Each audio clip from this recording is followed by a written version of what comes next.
మాతృదేవోభవ.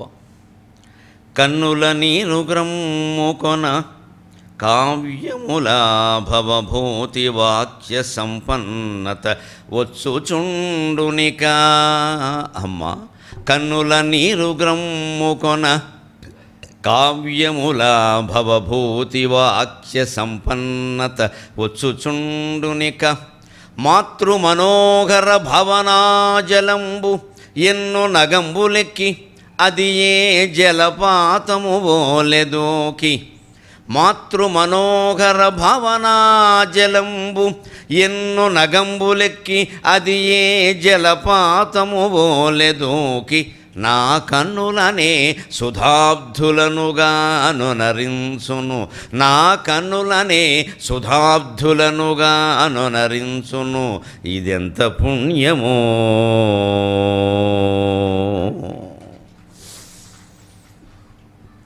ఇది నిజంగా కన్నుల నీరు క్రమ్ముకునే సమావేశమే. ఒక మనిషి మరణించడం వేరు, ఒక యోగి మరణించడం వేరు. దాన్ని మన సంస్కృతిలో మరణించడం అనరు, పరమపదించడం అంట.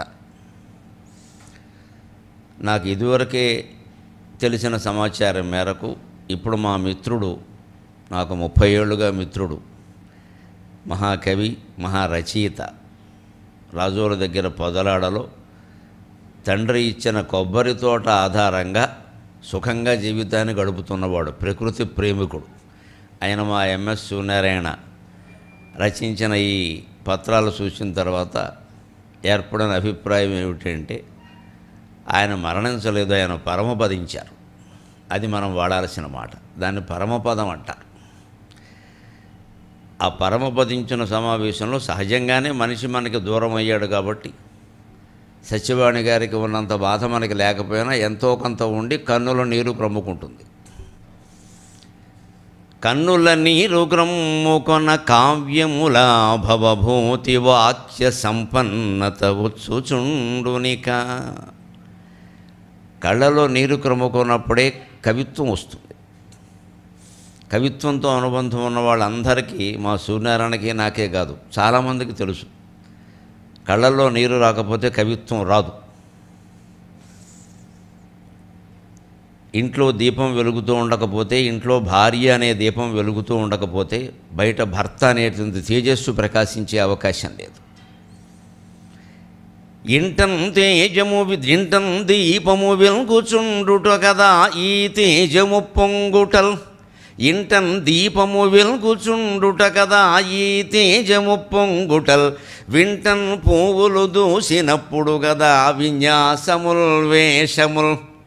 వింటన్ పువ్వులు దూసినప్పుడు గదా విన్యాసముల్ వేషముల్.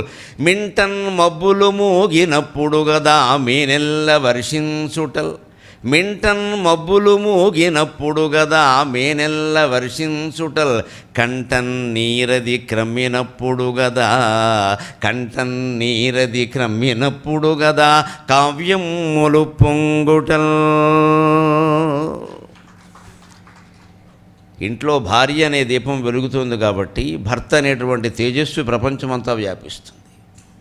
వీరిద్దరి మధ్య అన్ని అనుబంధాలు బాగుండాలంటే మధ్యలో మన్మధుడనేవాడు కాస్త వింటి నుంచి పువ్వులు దుయ్యాలి, లేదా సంతానం కలిగే యోగం కూడా లేదు. అది జరగవలసిందే. కానీ అంతటితో ఆగిపోదు జీవితం అనేది.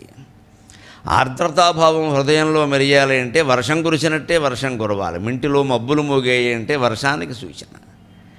కంట్లో నీళ్లు క్రమ్ముకున్నాయంటే మహాకవిత్వం వస్తుందని సూచన. కంగారు పడకూడదు.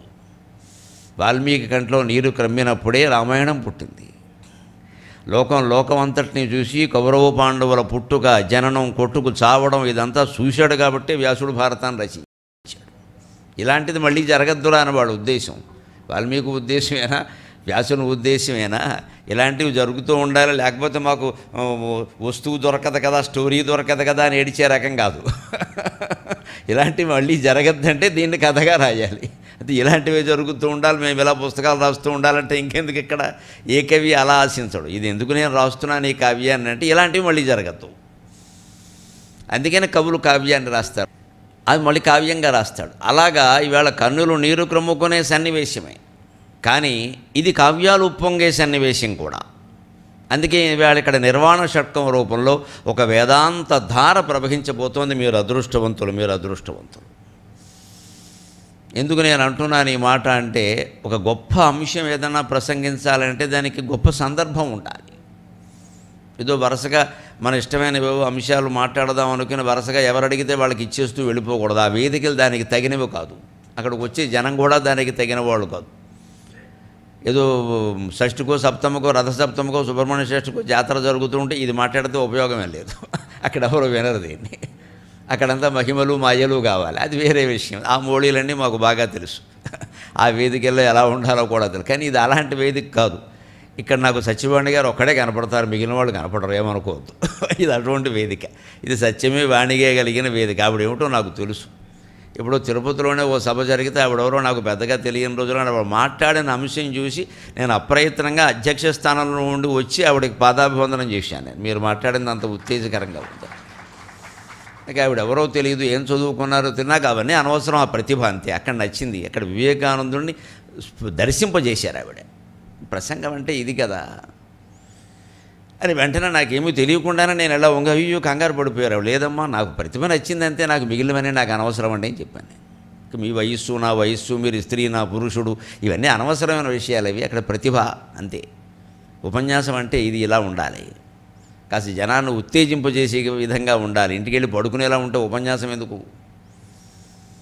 అంతే. అది అక్కడి నుంచి ఒక అనుబంధం ఏర్పడి తర్వాత ఎప్పుడు ఎన్నో సభల్లో కలిసినప్పుడు చూసినప్పుడు ఆ అనుబంధం పెరిగింది. అందుకని ఆవిడ పిలుస్తున్నారు అంటే ఇక్కడ ఒక ఉన్నతమైన అంశం ఉండాలి, కాస్త లోతైన వేదాంతం కలిగిన అంశం ఉండాలి. ఏదో మామూలుగా ఏదో చెప్పేసే విషయం కాదు ఇక్కడ. దానికి సరిగ్గా నాకు ప్రారంభం కూడా మా అమ్మ ప్రార్థనతోనే ఒక ప్రేరణ అందుతోంది. కన్నుల నీరు క్రమ్ముకునే సన్నివేశాలు మనకి జీవితంలో కొన్ని పాఠాలు నేర్పాలి. ఎంత ఆత్మీయులు మరణించినా సరే కృంగిపోకూడదు, బద్దలైపోకూడదు, కింద పడిపోకూడదు. ఎవరైనా వెళ్ళిపోవలసిన వాళ్ళమే. వారు ఇవాళ వెళ్ళారు, మనం రేపెడతాం, పెద్ద సమస్య కాదు. ఇక్కడ ఎవరు ఇక్కడ శాశ్వతంగా మఠం పెట్టుకుని కూర్చోరు ఇక్కడ. కానీ ఆ వెళ్ళిన జీవితం నుంచి మనం ఏం నేర్చుకుంటున్నాం, అది వేళ సారాంశం. మరణం ఎప్పుడూ గొప్పదే. నన్ను అడిగితే జీవితం కంటే మరణం గొప్పది. ఈ వ్యాఖ్యానం చాలా విచిత్రంగా ఉండొచ్చు, కానీ జీవితం కంటే మరణం గొప్పది. మరణం ఎప్పుడూ గొప్పదే. ఎందుకంటే మంచివాడు మరణిస్తే అతనికి విముక్తి, చెడ్డవాడు మరణిస్తే మనకి విముక్తి. ఏ రకంగానైనా మరణం గొప్పదే. జీవితం ఎప్పుడు అంత గొప్పదో కాదో చెప్పలేము. ఎందుకంటే మంచివాడైనా చెడ్డాడైనా వాడితో పడాలి, 100 ఏళ్ళు పడాల్సిందే. రాక్షసులైన భర్తలతో పడిన భార్యలు నాకు తెలుసు, జీవితాంతం పడ్డారు. చస్తే బాగుండని అనుకున్నారు, పైకి అనలేక ఊరుకున్నారు. మాకు తెలుసు ఆ విషయాలన్నీ. వాళ్ళ కన్నీళ్లతోనే ఇల్లు అలుకుతుంటే చూసాం మా కళ్ళతో మేము ఇక్కడ.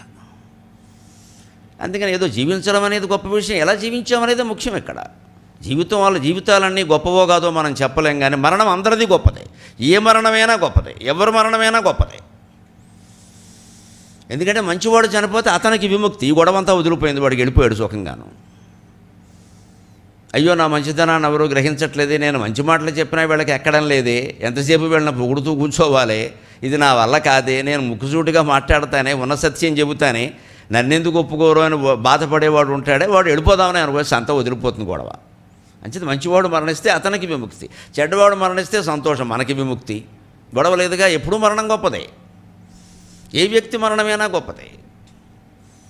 అందుకని కన్నుల నీరు క్రమకోగానే కంగారు పడిపోవలసిన పని లేదు. అది తిరిగి మాతృమనోహర భావనా జలంబు, అది మాతృభావనతో జగన్మాతృభావనతో కనుక దాన్ని జోడించగలిగితే అదే కొండలెక్కి జలపాతంలా దూకుతుంది. ఎన్నో నగంబులెక్కి అది ఏ జలపాతమో లేదూకి నా కన్నులనే సుధాబ్ధులనుగా నొనరించును. ఇది ఎంత పుణ్యము. సుధాబ్ధి అంటే పాల సముద్రం. సముద్రం అనే అర్థం వచ్చే ఏ పదానికైనా సరే సుధ అని కానీ కలశం అని కానీ చేరిస్తే పాల సముద్రం అవుతుంది. అబ్ధి అంటే సముద్రం, కలశాబ్ధి అంటే పాల సముద్రం, అంబుధి అంటే సముద్రం, సుధాంబుధి అంటే పాల సముద్రం. మామూలు సముద్రం వచ్చే మాట ఒకటి తీసుకుని దానికి సుధ అని కానీ కలశం అని కానీ చేరిస్తే అది పాల సముద్రం అవుతుంది. అంచేది ఆ కన్నులనే సుధాబ్ధులనుగా నొనరించును. కార్తీక మాసంలో పాల సముద్రం గురించి చెప్పుకోవాలి ప్రత్యేకంగా. ఈ సరిగ్గా రేపు ఏకాదశి వెళ్ళిన తర్వాత ద్వాదశి నాడు మహావిష్ణువు నిద్ర లేస్తాడు. ఆషాఢమాసం శుద్ధ ఏకాదశి నాడు శయనిస్తాడు, దాన్ని శయన ఏకాదశి అంటారు. రేపు వచ్చే ఏకాదశిని ఉత్థాన ఏకాదశి అంటారు. ఆ మరునాడు శుద్ధ ద్వాదశి, అది మా అమ్మ పుట్టినరోజు. అందుకని నాకు కార్తీక మాసం అంటే చాలా ఇష్టం. ఆవిడ క్షీరాబ్ది ద్వాదశి నాడు పుట్టింది. మా తాతగారు బొమ్మకండ సుబ్బారావు గారు అనేవారు, అమ్మ మా అందరి పుట్టినరోజులు మేమే జరుపుకుంటామని, ఈ పుట్టినరోజు ప్రపంచం అంతా జరుపుకుంటారనేవాడే.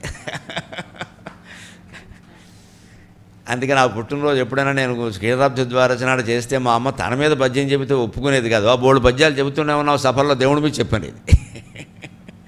బోర్డు పద్యాలు చెబుతూనే ఉన్నావురా నా మీద, నేనేం చేస్తాను నీకు మానవ మాతృరాలని, దేవుడి మీద చెప్పరా, దేవుడి మీద చెప్పరా అనేది. ఆవిడకి ఇష్టమైన దేవుడు వాళ్ళ నాన్నగారి ఇష్టమే ఆవిడ ఇష్టం. ఆయన కృష్ణ పరమాత్మ అంటే చాలా ఇష్టం. అందుకని మహావిష్ణువు మీద కృష్ణ పరమాత్మ మీద ఏం చెప్పినా ఆవిడ పరవశించేది. అలాగే ఈవేళ ఆ మాతృ మనోహరమైన భావన ఈ సభను నడిపిస్తుంది అని నేను ఆశిస్తూ ఉన్నాను. ముఖ్యంగా మా ఎంఎస్ సూర్యనారాయణ రాసినటువంటి ఆ 8 పేజీల పత్రంలో మొట్టమొదటి మాట మీరు చూడండి, చాలా గొప్పది. పీటర్ రేచల్ అయిన ఆయన పాశ్చాత్య విద్వాంసుడు, తత్వవేత్త. ఆత్మాయణం అనేటువంటి గ్రంథం నుంచి ఉటంకించిన మాటని ఈయన మళ్ళీ ఉటంకించాడు. భౌతికంగా మరణిస్తే, భౌతిక శరీరాన్ని విసర్జిస్తే అది మొదటి మరణం. సూక్ష్మ శరీరాన్ని విసర్జిస్తే అది రెండవ మరణం. కారణ శరీరాన్ని కూడా విసర్జించగలిగితే అది మూడవ మరణం, చివరి మరణం. తర్వాత మరణం ఉండదు. ఈ 3 మరణాలు సంభవించడానికి తగిన ప్రాతిపదిక మనం ఈ జీవితంలోనే వేసుకోవాలి. చంద్రశేఖరరావు గారి జీవితంలో నాకు బాగా ఆకట్టుకున్న విషయం ఏమిటంటే, చెలించిపోయింది నేను చదువుతూ, వేదంలో చెప్పింది సత్యమని నిరూపించే మనుషులు ఇప్పటికీ ఉన్నారన్నమాట అనుకున్నాను నేను. ఎందుకంటే వేదంలో ఏం చెబుతారు అంటే, ఒక భయంకరమైన రోగం ఏదైనా మనకు వచ్చిందనుకోండి, మంచం మించి లేవలేని పరిస్థితి అనుకోండి, దాన్ని అదృష్టంగా భావించమన్నారు. ఈ వ్యాఖ్యానం కూడా చాలామందికి నచ్చదు, కానీ అది నిజం, పరమసత్యం. ఒక భయంకరమైన రోగం, మంచంలోంచి లేవలేని పరిస్థితి మనకు వస్తే దాన్ని అదృష్టంగా భావించమన్నాడు. ఎందుకు? తద్ధిత పస్తద్ధితపః యద్వ్యాధితస్తప్యతే పరముగం హైవలోకం జయతి ఏవం వేద అంటాడు వేదం. నీకు మహాతపస్సు చేసుకునే అవకాశం వచ్చిందయ్యా, మంచంలో ఉండి దాన్ని ఎందుకు బాధపడదో సంతోషంగా పండగ చేసుకోమని చెప్పాడు. మనం చేస్తామా? జపం చేయమంటే చేస్తామా? ఎంతసేపు చేయాలండి? తూర్పు తిరగాలండి, ఈశాన్యం తిరగాలండి. నా మొహం తిరుగు, ఎక్కడ తిరిగినా ఒకటే, నువ్వు ఎక్కడ ఇటు తిరిగితే ఏముంది, మన మనసు తిరగనప్పుడు. ఇక్కడ కూర్చుని చేయించండి, ఈ బట్టలతో చేయించండి, సతంతో చేయించండి, వితంతు చేయించండి, ఇన్ని శంకలేమిటో అర్థం కాదు. ఇక్కడ జపం చేయడానికి వితంతు సతంతు ఏమిటండి? జపం ఎవరైనా చేయొచ్చు, ఎవరికి మనస్సు కుదిరితే వారు చేయొచ్చు. ఎప్పుడు చేయొచ్చు? నీకు ఎప్పుడు కుదిరితే అప్పుడు చేయి. ఎక్కడ చేయొచ్చు? నీకు ఎక్కడ స్థిరపడితే అక్కడ చేయి. ఇప్పుడు ఇది పవిత్ర ప్రదేశం అండి. నిజానికి ఇక్కడ ఆ మూల కూర్చొని చేసుకోవచ్చు. మనం ఏమన్నా ఇది ఫిలిం నగర్ కదా, సినిమా దాంట్లో సినిమాలు ఏమన్నా అంత చూడా? అదేమిటది? శుభ్రంగా ఉంది కదా, కూర్చోవచ్చు కదా. మనం ఇంక రకరకాల ఆలోచిస్తాం. ఇక్కడ దానికి ఒక పెద్ద తిరుపతి కావాలి, లేదా కాశీ కావాలి. అక్కడికి వెళ్ళేలోగా మన ప్రాణం పోయింది, జపం చేయలే. ఇక్కడ చేయించా, అక్కడ చేయించా, ఇప్పుడు చేయించా, అప్పుడు చేయించా, వీరు చేయించా, వారు చేయించా అని ఆలోచించడంలో ప్రాణం పోయింది, జపం చేయలేదు. ఒక జంక్షన్ దగ్గర ఉన్నప్పుడు ఆ ఊరు వెళ్ళడానికి 4 మార్గాలు ఉంటే అక్కడ 4 బైరవ మార్కులు, బాణం గుర్తులు ఉన్నాయనుకోండి, ఎవరినో ఒకరిని అడిగి ఏదో ఒకటి నిర్ణయించుకోవాలి. ముందు ప్రయాణం ప్రారంభించాలి. ఒకవేళ 4 అటే వెడుతున్నప్పుడు ఏదో దారిని వెళ్ళిపో, ఎవరు దొరకలేదు, 4 బాణం గుర్తులు ఉన్నాయి, ఇలా వెళ్ళొచ్చు, అలా వెళ్ళొచ్చు, ఎలా వెళ్ళాలో నీకు తెలియట, నీ బుద్ధి కుశలత ఉపయోగించి ఒక్కసారి ఆలోచించు, ముందు ప్రయాణం ప్రారంభించు. అంతేగాని ఇక్కడ కూర్చుని ఈ 4గింట్లో ఏది గొప్ప మార్గమో నాకు ఎవడో చెప్పే వరకు నేను ఇక్కడే ఉంటా అంటే ఆ ఊరు వెళ్లకుండానే ప్రాణం పోతుంది. ప్రయాణం ప్రారంభించాలి. కానీ ఈ శంకలేమిటి? అక్కడికి ఎవడొస్తాడో రాకపోవచ్చు, మనం వెళ్ళాలి కదా. అక్కడికి ఒక చోటకి వెళ్తామని మాట సమయానికి వెళ్ళాలి. అక్కడే నిశ్చితార్థము ఉంది, అక్కడ దానికో ముహూర్తం ఉంటుంది, ఆ సమయానికి వెళ్ళాలి. నువ్వు మధ్యాహ్నం పెడితే అలాగా. మనిషికి ధైర్యం ఉండాలి. ఆ ముందు ఆ ధైర్యం ఎప్పుడూ వేదాంతం ఇస్తుంది. వేదాంత గ్రంథాలు ఎందుకు చదవాలి, వేదాంతం ఎందుకు నేర్చుకోవాలి? ఎన్ని విద్యలు నేర్చుకున్నా వేదాంత విద్య నేర్చుకోకపోతే మొత్తం దండగానే భగవద్గీతలో కృష్ణుడు చెబుతాడు. ఎందుకు చెప్పాడు? అధ్యాత్మ విద్యానాం అన్నాడు విభూతి యోగంలో. అధ్యాత్మ విద్య నేర్చుకోకపోతే, నేనెవరో అనేటువంటి ఆలోచన చేయకపోతే బతికిందంతా దండగా తీసేయి. ఆ అధ్యాత్మ జ్ఞానం ఉన్నవాడు కాబట్టి గొట్టిపాటి చంద్రశేఖరరావు గారు ఆయనకి ఏదో 2021 ఆగస్టు 1 నీకు బ్రెయిన్ ట్యూమర్ వచ్చిందే అని చెప్పగానే వెంటనే సచివాణి గారిని పిలిచి వీ సెలబ్రేట్ ఇట్ అన్నాడు ఆయన. పండగ చేసుకుందాం అన్నాడు ఆయన. ఈవిడికి అది బాధే, కానీ ఆయన తత్వం అంతే. అసలు మనకు ఆ అశుభం నోటమ్మట వస్తేనే కంగారు పడిపోతాం. మనం ఇవాళ మంగళవారం వచ్చేసింది, శుక్రవారం అశుభానికి మంగళవారం శుక్రవారం ఏమిటమ్మా, ఏ రోజు వచ్చినా అంతే, శుభానికైనా అంతే. ఈ శంకలు వదిలిపెడితేనే మానవత్వాన్ని నిలబెట్టుకోగలదు. ఓ భర్త పోయాడు, భార్యను పలకరించాలి. దానికి మంగళవారం శుక్రవారం అమావాస్య రాత్రి అంటే మనకు వాళ్ళని పలకరించడం ముఖ్యం కాదు, తద్వారా ఏదన్నా కీడు జరుగుతుందోమైనా మన కుళ్ళు బుద్ధి ముఖ్యమైంది. ఇక్కడ మన కుళ్ళు బుద్ధిది. ఆవిడ బాధలో ఉంది, ఆవిడని పలకరించాలి, మనం బంధువులం వెళ్ళాలి, ముందు ధైర్యం చెప్పాలి. అమ్మా నీ భర్తని మేము తీసుకురాలేం, కానీ మీకు మేము తోడుగా ఉంటాం, మమ్మల్ని అబ్బాయి అనుకో అమ్మాయి అనుకో అని ఓ ధైర్యం చెప్పాలి. ఆ ధైర్యం చెప్పడానికి ముహూర్తం ఏమిటి అంటే మనకు అక్కడికి వెళ్ళడం అని ఎందుకు పెట్టారు ఈ ఆచారం అనేది మానేసి, అక్కడికి వెళ్ళడం వల్ల మనకేదో జరిగిపోతుందేమో, అక్కడికి పోయిన వాడికంటే మన జీవితం ఏమైనా శాశ్వతమా? వాడికి జరగలేదా ఒకటి, అదే మనకి జరుగుతుంది. అంతకంటే జరిగేది ఏం లేదు. ఎవరికైనా జీవితంలో ఏం జరిగినా మృత్యువుని మించి జరిగేది ఏమీ లేదు. మృత్యువు ఎంత గొప్పది అంటే ఈ జరిగేవన్నీ మొత్తం ఆగిపోతాయంటే అంతకంటే గొప్పదే లేదు అసలు. ఈ అవమానాలు, ఈ సన్మానాలు, ఈ జయాలు, ఈ అపజయాలు, ఈ గొడవలు ఇవన్నీ వదిలిపోతాయంటే మృత్యువుని మించిన వరమే లేదు. భగవంతుడు మనిషికి ఇచ్చిన వరం ఏదైనా ఉంటే మరణమే. లేకపోతే ఎంత కొట్టుకు చచ్చిపోవాలంటే ఇక్కడ దీంతో ఎంతకాలం ఇది సంత. ఇంకా ఏదో నొల్లేసుకుందాం, పామేసుకుందాం, దోచేసుకుందాం. ఏడు దోచుకుంటావు? 60 వచ్చాకైనా 70 వచ్చాకైనా విరక్తి ఉండదా? ఆ విరక్తి వైరాగ్యం అనేవి పాజిటివ్ క్వాలిటీ, అనుకూలమైన గుణాలుగా మనం ప్రచారం చెయ్యాలి. వ్యక్తిత్వ వికాసంలో ముందు చెప్పాల్సింది వైరాగ్యమే. కానీ మన దగ్గర ఏం చెప్తారు, దురదృష్టవశాత్తు పర్సనాలిటీ డెవలప్మెంట్ కన్నా నువ్వు డెవలప్ ఏమి డెవలప్, ఇంతలా వెడలప్ అయ్యాడు, డెవలప్ అవ్వలేదు. ఈ డెవలప్ అవడంలో వీడు అందరినీ తొక్కేస్తాడు. అందరినీ తొక్కేసేది వ్యక్తిత్వ వికాసం ఎలా అయిందండి? వికాసం అని చెబుతున్నాం కదా. వికాసం అంటే పువ్వు వికసించడం. పువ్వు వికసించేటప్పుడు ఎవరికీ అడ్డం రాదే, తాను వికసిస్తుంది. కానీ పక్క పువ్వును తొక్కేదే. మరి వాడు పోటీ పరీక్షల పేరు మీద అందరినీ తొక్కేస్తున్నాడే, ఎదిగాక కూడా అందరినీ తొక్కేస్తున్నాడే, ఉద్యోగం వచ్చాక కూడా తొక్కేస్తున్నాడు. ఓ కవి అయితే మిగిలిన వాళ్ళని తొక్కేస్తాడు, ఒక అవధానం అయితే మిగిలిన వాళ్ళని తొక్కేస్తాడు. ఎవరిని రానివాడు పైకి. ఎక్కడ ఇతరుల ప్రసక్తి వచ్చినా ఏదో వంకరమాట చెబుతాడు. అక్కడ వాళ్ళు చెప్పకుండా ఈయన చెబుతుంటే ఇంకెవడో రావడం మనకి ఇష్టం లేదు. ఇక్కడ ఇంకెందుకు మనం వికాసం ఎక్కడుంది? ఇందులో సంకుచితమైపోవడం తప్ప. వ్యక్తిత్వ వికాసం అంటే 10 మందిని దాటిపోవడం కాదండి. పొరపాటు మాట చెప్పొద్దు, పొరపాటుగా అనుకోవద్దు. వ్యక్తిత్వ వికాసం అంటే 10 మందిని దాటిపోవడం కాదు, 10 మందిని కలుపుకుని నడవగలగడం వ్యక్తిత్వ వికాసం.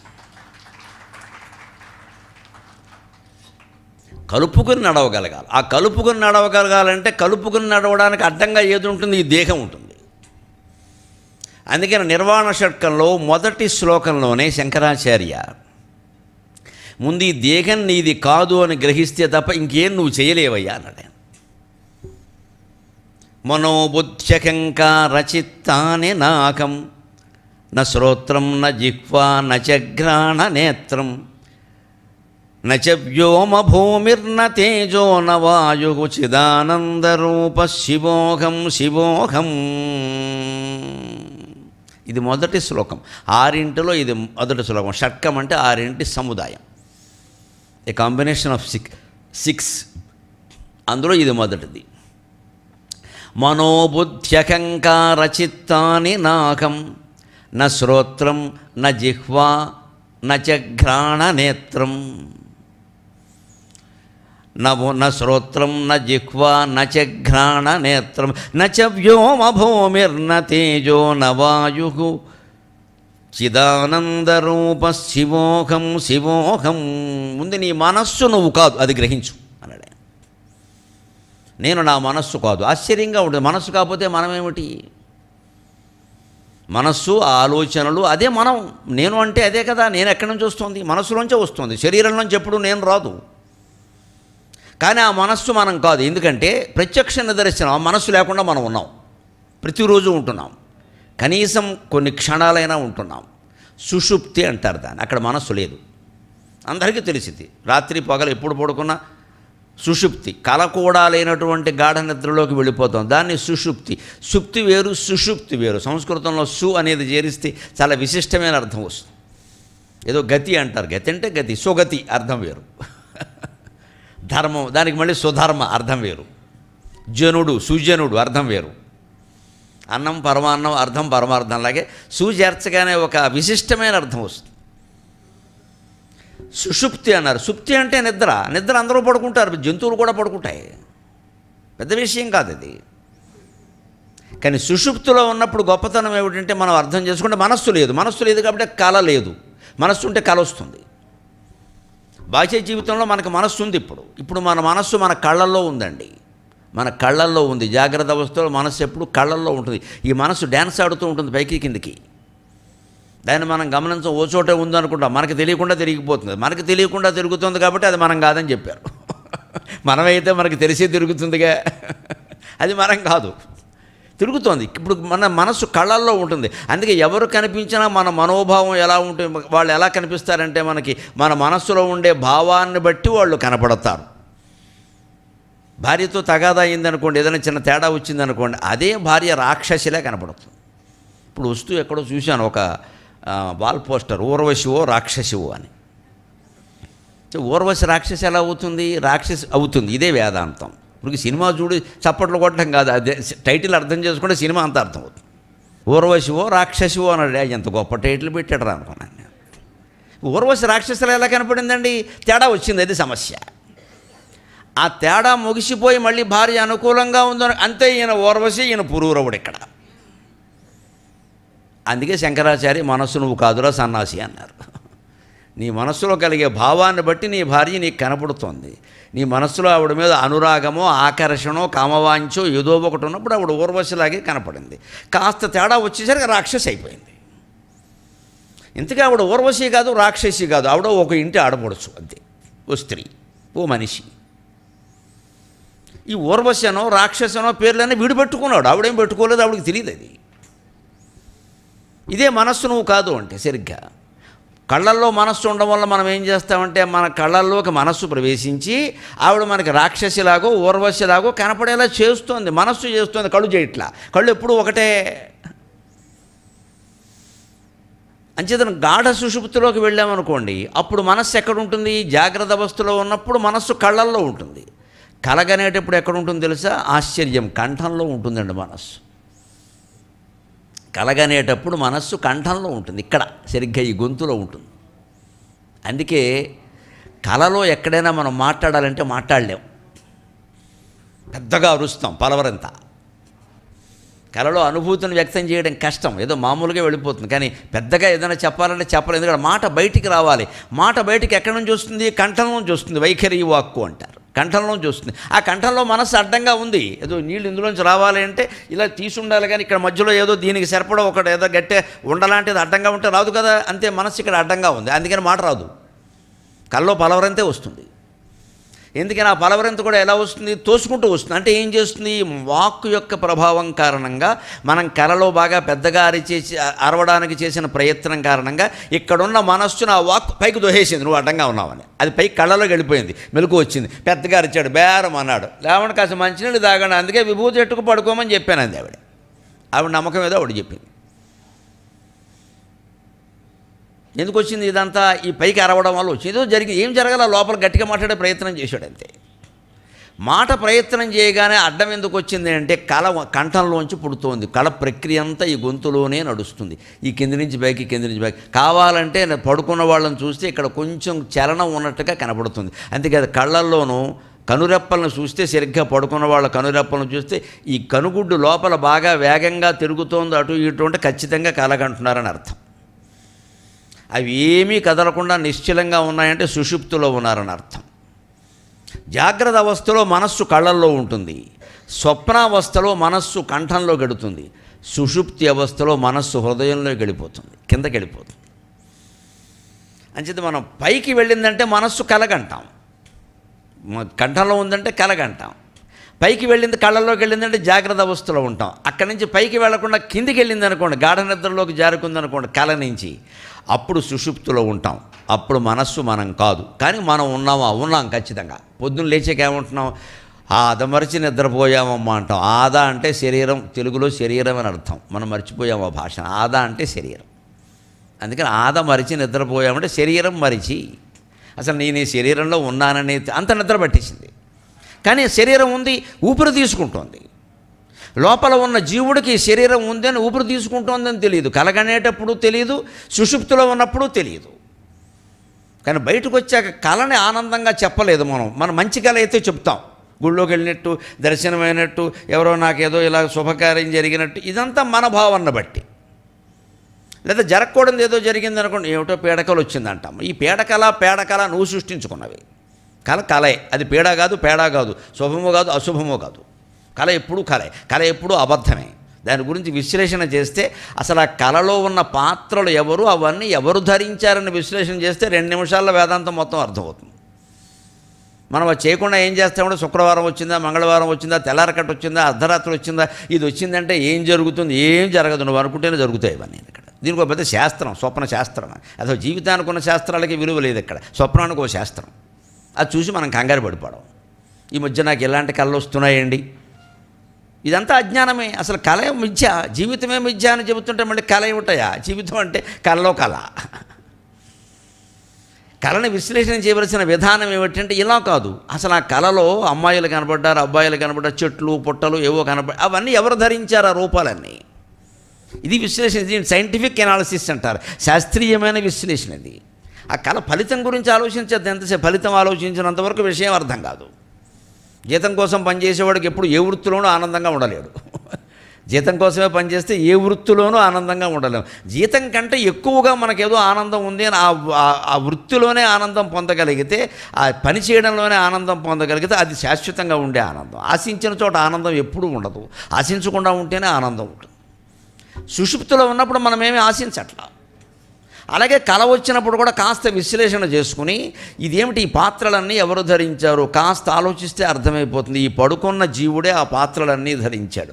వాళ్ళ ఆవిడ కళ్ళలోకి వచ్చినా వాడే, ఇంకొక ఆవిడ కళ్ళలోకి వచ్చినా వాడే, ఎవరు లేరు అక్కడ.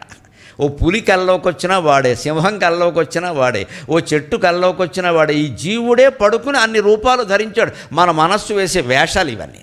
ఇక్కడ మనస్సు ఉంటుంది. మరి ఒక జీవుడు పడుకుని ఇన్ని రూపాలు ధరించి ఒక కళ ఒకటి సృష్టించి కిందపడి మీదపడి సుఖపడి దుఃఖపడి జయాలు అపజయాలు అనేకం పొంది మెలకువ పొందడం అనేది నిజమైనప్పుడు శ్రీమన్నారాయణమూర్తి క్షీరసాగరంలో శయనించి ఈ విశ్వం అనేటువంటి కళ ఒకటి కని మన అందరి రూపాలు ఆయనే ధరించి సుఖాలు దుఃఖాలు అన్నీ నాటకం రూపంలో ఆయనే అనుభవించి తిరిగి మేలుకొనడం నిజం కాదా? పక్కా నిజం, పక్కా నిజం. హిందూ పురాణాలు చెప్పింది పక్కా నిజం. ఆ పక్కా నిజాన్నే ఆషాఢ శుద్ధ ఏకాదశి నాడు శయన ఏకాదశి అన్నారు. రేపు క్షీరాబ్ది ఏకాదశి నాడు కార్తీక శుద్ధ ఏకాదశి నాడు ఉత్థాన ఏకాదశి అన్నారు. అప్పుడు పడుకున్నాడు, ఇప్పుడు లేచాడు. ఈ 4 నెలల మధ్యలో కన్న కళే ఈ విశ్వం. ఆయన కంటున్న కళ ఇది. పరమాత్ముడు కన్న కళలు ప్రపంచములు నద్దురులో ఉన్న కన్న కళ నెక్కము కాదు కదా తలంపగన్ సాగరఘోష కావ్యంలో రాసిన మాట. పరమాత్ముడు కన్న కళలు ప్రపంచములు. మన జీవితంలో మనం పడుకుని మనం ఒక కళ కంటున్నట్టే మహావిష్ణువు ఒక కళ కంటున్నాడు. ఆ కళ ఈ ప్రపంచం. అందుకే విశ్వం విష్ణువు మొదటి నామాలేవి. విశ్వం విష్ణుర్వషట్కారం భూతభవ్యభవత్ ప్రభువు. ఆ మిగిలినవి పక్కనట్టండి. విశ్వం విష్ణువు, విశ్వం అంతా విష్ణువే. అర్థమైపోయింది. అంటే ఇప్పుడు చెబుతున్నవాడు వింటున్నవాడు కూడా విష్ణువే. ఈ మైకు, ఈ పుష్పగుచ్చం, ఈ మంచినీళ్ళ డబ్బా అన్నీ విష్ణువే, అన్నీ ఒకటే. నువ్వు విష్ణువు అనకపోతే శివుడు అని వచ్చిన నష్టం లేదు. అవన్నీ ఆత్మస్వరూపాలు, అంతా ఒక్కటే. జరుగుతున్నది ఒక మిథ్య, ఒక స్వప్నం. అంటే మన కర్తవ్యం ఏదో మనం చేస్తాం, అంతకు మించి రాసుకోవడం పూసుకోవడం ఉండదు. తెలుసుకుంటే ఉపయోగం. అది తెలుసుకున్నాడు ఆయన. అందుకే బ్రెయిన్ ట్యూమర్ రాగానే భార్యను పిలిచి వీ సెలబ్రేట్ ఇట్, హాయిగా పండగ చేసుకున్నాం. ఎందుకంటే ఎక్కువ రోజులు బతకమని చెప్పారు. ఇంక బతికి ఏమిటి చేస్తాం ఇక్కడ, ఇంకో 2 రోజులు ఎక్కువ బతకడం, ఇంకా ఊరికే అప్పడాలు ఒడియాలు తింటూ కూర్చోవడం కంటే మనం వేయవలసిన ముద్ర ఏదో ఈ ప్రపంచం మీద మంచి ముద్ర ఒకటి వేసి వెళ్ళిపోవడం ఎంత అదృష్టం అండి. 32 ఏళ్లకు వెళ్ళిపోయాడు శంకరాచార్య. 153 రచనలు రాశాడు, గ్రంథాలు రాశాడు. మనం ఏమి రాశాము? ఆమోదం రాశాం, వీపు గోడకు రాశాం. ఉన్న బంధాలు విడిపోయేలాగా బాగా ద్వేషాలు ఇంట్లో వాళ్ళకి బయట వాళ్ళకి నూరి పోసి రాసేసాం బాగా. ఇక్కడ అడుగు అడుగు ఎందుకు ఊరుకుంటావు, అడుగు అడుగు, అడిగితే గొడవ అయిపోతుందమ్మా, నోరు మూసుకోవడం మంచిది. అడుగు అడుగు, కడిగేశారు బాగా. కాపురాలు చెడిపోయాయి. రేపు దానికి ఎవడు బాధ్యత వహిస్తాడు? అటు రెచ్చగొట్టేశాం, ఇటు రెచ్చగొట్టేశాం. ప్రతిదానికి ఇగో అహంకారం వచ్చేస్తుంది. ఒకటి నన్ను అంటారా, నన్ను అంటే నువ్వేంటి, నీ గొప్ప ఏంటి? ఇక్కడ ప్రపంచం అన్నాక అంతా ఒకటే, అందరూ సమానమే. అక్కడ వ్యవస్థ ముఖ్యం, వ్యక్తులు ముఖ్యం కాదు. ఎప్పుడు వ్యవస్థే ముఖ్యం. మన దురదృష్టం, మన దౌర్భాగ్యం ఏంటంటే వ్యక్తుల్ని పూజిస్తాం, మనం వ్యవస్థను నిర్వీర్యం చేసేస్తాం. ఒక వ్యక్తి గొప్పవాడైపోతాడు, వ్యవస్థ మొత్తం నాశనం అవుతుంది. వ్యవస్థ పాడైపోతుంది. వ్యవస్థ మందా, వ్యక్తి అంటే మనకు సంబంధం. ఈ వ్యక్తి పూజ మానేసి వ్యవస్థను గౌరవించడమే వేదాంతం. అందుకని నీ మనస్సే నువ్వు కాదు, బుద్ధి. మనస్సు వేరు, బుద్ధి వేరు, చిత్తం వేరండి. మనోబుద్ధ్యకంకార చిత్తాని నాకం.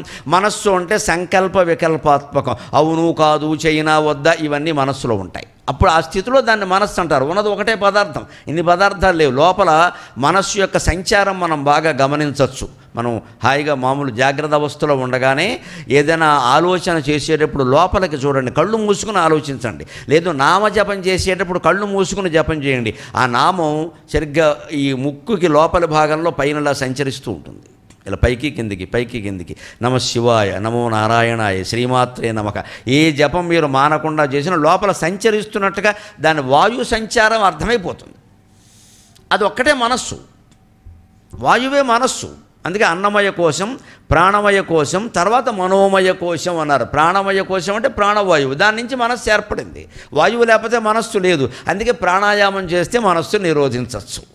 కట్టె బయటికి లాగేస్తే అగ్ని ఆరిపోతుంది, ఇంకా కట్టె జోడిస్తూ ఉంటే వెలుగుతూనే ఉంటుంది. అగ్ని ఆరాలి అంటే పొయ్యిలోంచి కట్టె బయటికి లాగేయాలి, కాస్త నీళ్లు చల్లాలి.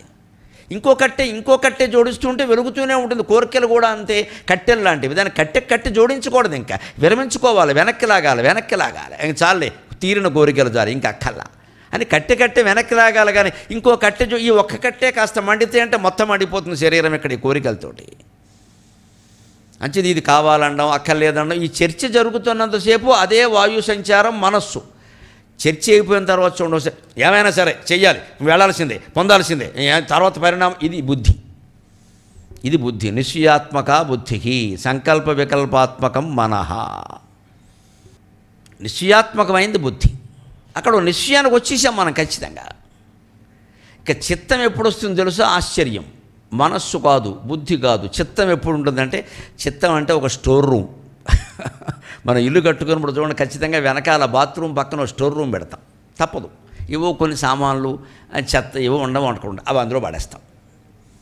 కానీ దాన్ని అప్పుడప్పుడు తీస్తాం, ఏదైనా కావాలంటే తీస్తాం. ఒక్కోసారి ఏ సంక్రాంతికో దులిపేటప్పుడు, కడిగేటప్పుడు ఒకసారి ఈ వస్తువు ఇక్కడే ఉందా చూసుకోలేదంటాం, అక్కడ ఉండిపోయింది స్టోర్ రూమ్లో. అది అటక, ఇదివరకు అటక అనేవారు, ఇప్పుడు స్టోర్ రూమ్ అన్నారు. ఏదైతే ఈ చిత్తం స్టోర్ రూమ్ అంటే సంకల్పం వికల్పం ఏదో చేసావు, చివరికి నిశ్చయించుకున్నావు, ఆ పని చేసావు, దాన్ని అక్కడ వదిలేయాలి. వదిలేయకుండా ఏం చేస్తాం మనం? మళ్ళీ ఎవడన్నా వస్తువు మొన్న ఏం జరిగింది అనుకుంటున్నావు, మరి ఇదే చిత్తం అంటే. ఇదో పెద్ద చెత్త, లోపల నుంచి బయటికి లాగుతున్నావు అనవసరంగా విషయాన్ని. వాడు అడగలేదు కదా, ఆ విషయాన్ని ఎందుకు మాట్లాడుతున్నావు? పోనీ అడిగితే ఓ మొక్క చెప్పామంటే ఎవరు అడగకుండానే వాళ్ళు అది ప్రస్తావించాలని, మనం ఎంత గొప్ప వాళ్ళమో చెప్పాలని మనకు వెర్రి తాపత్రయం. దీన్నే చిత్తం అంటారు. ఇదే పెద్ద చెత్త అంటారు. చిత్తం మాట కూడా సంస్కృతంలో ఎలా ఉంటుందంటే చిత్ అంటే చిదానంద రూప శివోహం. ఆ చిత్ అనే ఆనందంలో ఉండడం మానేసి కింద తావత్తు పెట్టావు. ఈ తావత్తే పెద్ద తలుపు, పెద్ద చెత్త. ఈ తావత్తు ఎలా ఉంటుంది? తెలుగు భాషలో ఆకారం కూడా గడియలాగే ఉంటుంది. ఇలాగా తావత్తు కూడా అవి గడి చేసావు అంటే ఈ జ్ఞాపకాలన్నీ మనస్సులో పెట్టుకున్నావు, మాటికి వాటిని బయటికి లాగుతున్నావు. ఇంకేవో చెబుతున్నావు, అక్కడ రాగద్వేషాలు బాగా పెరిగిపోయేలాగా. అంటే మనస్సులో ఈ జరిగిన ఘట్టాన్ని, జీవితాల్లో జరిగిన దుఃఖాలు సుఖాలు ఏమైనా వదిలేయడం మనకి ఇష్టం లేదు. వీటిని పేర్చుకుంటున్నాం బాగా. ఇవి పేర్చుకున్నంతకాలం, ఇవి పైకి తెచ్చుకున్నంతకాలం మనిషి సుఖంగా ఉండలేడు. ఈ చిత్తంలోంచి జ్ఞాపకం బయటికి రాగానే ఏమైంది? అహం ప్రవేశించింది. నాకు జరిగింది, నేను చేశాను, ఇంత సన్మానం నాకు జరిగింది, ఈ బిరుదం నాకు వచ్చింది, నేను అనేది ప్రవేశించింది. ఇక ఇంతకంటే పెద్ద అంటే ఏం చేసాం? ఈ చెత్తకి మనం పైన బండి ఒకటి పెట్టాం, చెత్త బండి. చెత్త ఇంటి ముందు కొద్దిగా పేరుకుంటే పర్వాలా, చెత్త బండి వచ్చింది అనుకోండి, వాడు బండిలో వేశాడు. బండి అంతా వాడికి వాసనగా, మళ్ళీ దింపేసే వరకు, ఎక్కడో తీసుకెళ్ళి చెత్త అంతా దిగబోసే వరకు వాడికి వాసనే. ఈ బండిలోకి వెళ్ళేసరికి ఏమైంది? అహంకారం అయింది. నాకు జరిగింది, నేను చేశాను. మంచి అయినా చెడ్డైనా ఏదైనా సరే, సన్మానం అవమానం, జయం అపజయం, అన్నీ, సుఖం దుఃఖం.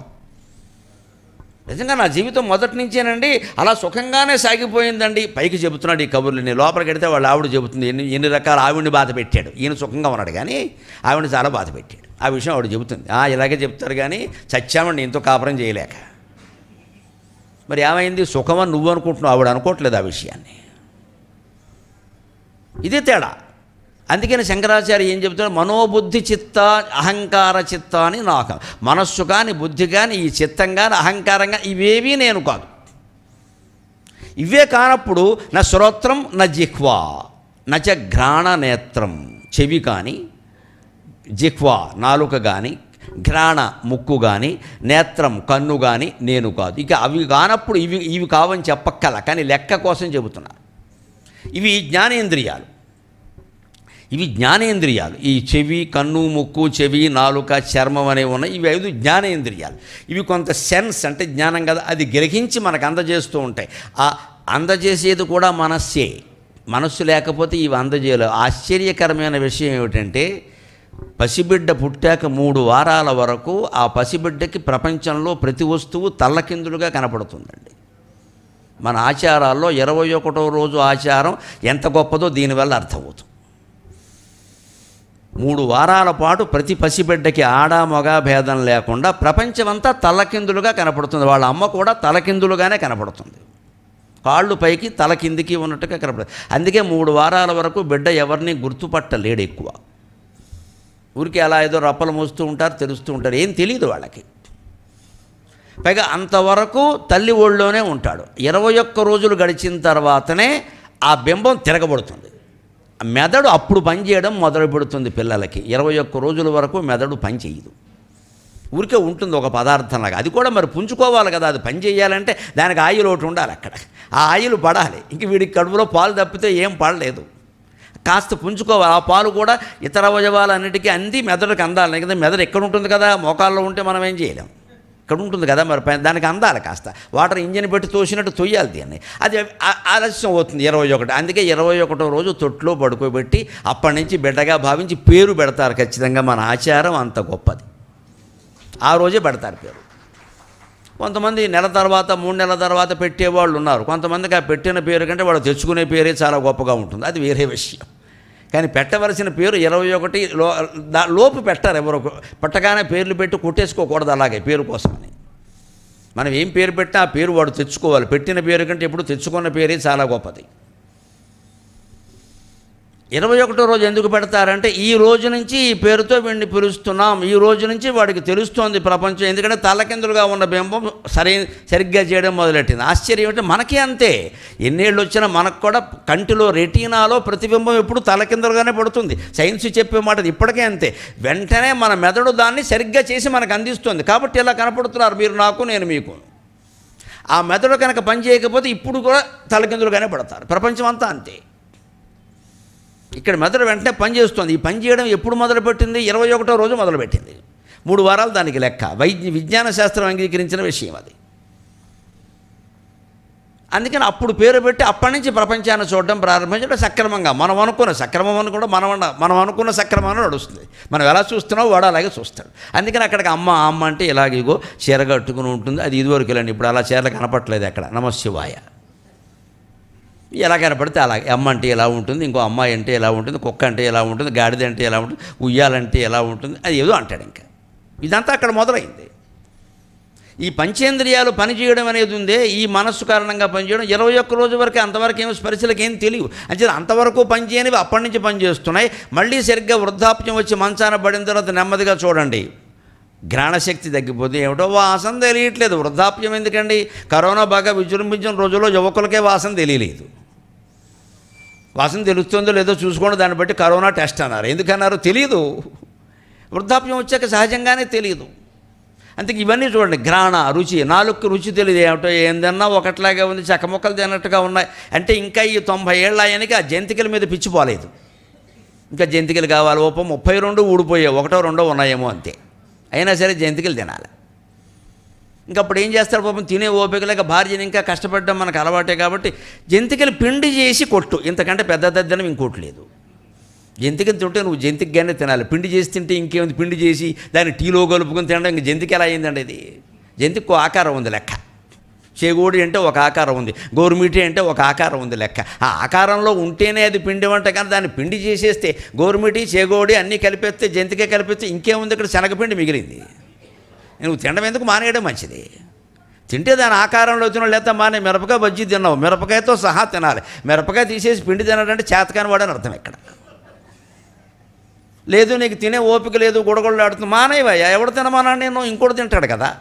ఈ భ్రమ చంపుకోలేక ఆపలేక మిరపకాయ తీసేసి ఆ పిండి ఒక్కటి అయితే శనగపిండికి వెళ్ళిపోయారు ఇంట్లో తిని వెళ్ళి. ఇదెందుకు? దమ్ము లేదని చెప్పరాదా?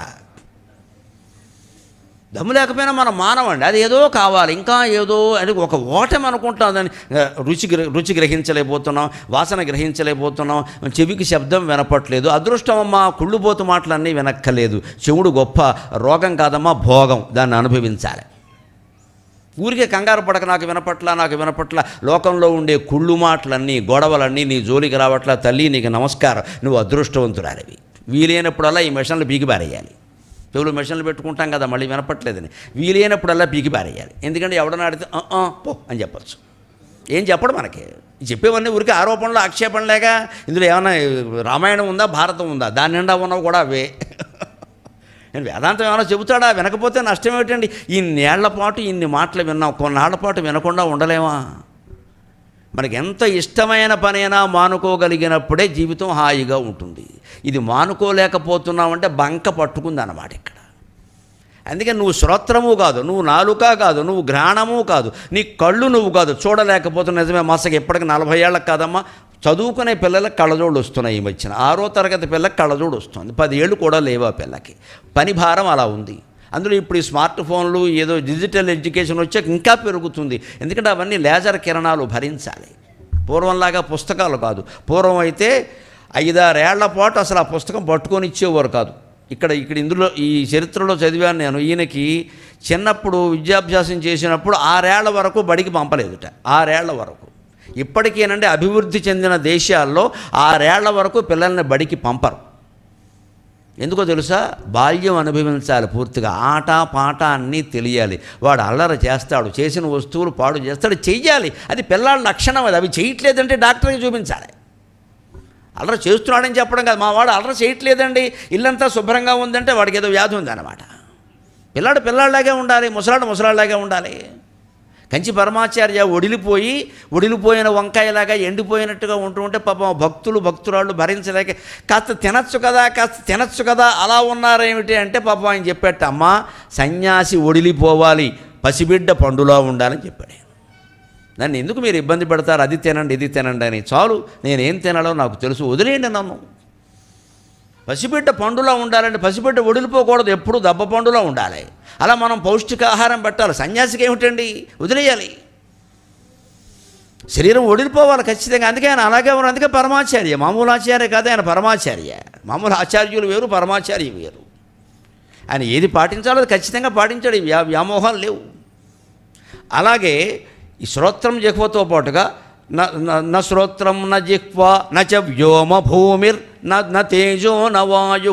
పోనీ ఈ శరీరంలో ఉండేటువంటి శ్రోత్రము, ఇవి శ్రోత్రం అంటే ఇక్కడ ఆకాశం, చెవులకు మూలం ఆకాశం, కంటికి మూలం సూర్యుడు,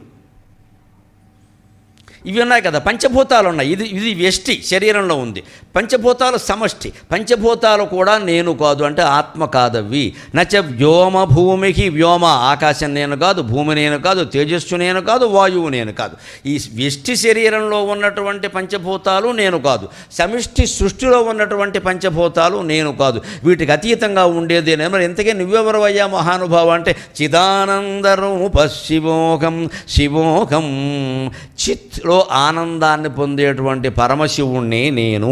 అది గ్రహించడమే పరమపదించడం. అది గ్రహించాడు కాబట్టి ఆ పెద్ద మనిషి 80 ఏళ్ళు బతికాం. 42లో పుట్టాం, 2021 దాదాపు 80 ఏళ్ళు పూర్తయ్యాయి. అశీతి అయిపోయింది, 80 ఏళ్ళు అయిపోయింది. ఎంతకాలం ఇది అని 3 నెలల్లో ఇంకా స్వల్పకాలం మించి మీరు బ్రతకరండి అని వైద్యులు చెబితే దాన్ని అదృష్టంగా భావించాడు ఆయన. వేదం చెప్పిన మాట తద్ధిత పస్తద్ధితపః యద్వ్యాధిత స్తప్యతే యద్వ్యాహితః అంటారు. దానికి వ్యాధితః అని అర్థం. యద్వ్యాహితస్తప్యతే పరమగుం హైవలోకం జయతి ఏవం వేద. వ్యాధి వచ్చింది అంటే తపస్సు చేసుకునే అవకాశం దొరికిందయ్యా. ఆ మంచంలో కూర్చుని హాయిగా నమ శివాయ నమ శివాయ నమ శివాయ ఎంత హాయిగా చేసుకోవచ్చండి, ఎంత గట్టిగా అరవచ్చండి. ఒకవేళ ఎవరన్నా విన్నా పెద్ద ఆయనండి పాపం ఆయన ఏం అనకండి అంటారు, అంతే కదా. ఏం గొడవ చేస్తున్నాం అనేది ఇక్కడ చిన్నపిల్లలు అరిస్తే గోల్ చేస్తారు. పెద్ద ఆయన అంటే ఆయన ఏదో ఆ ధ్యాసలో ఉన్నాడు, ఉండనియండి.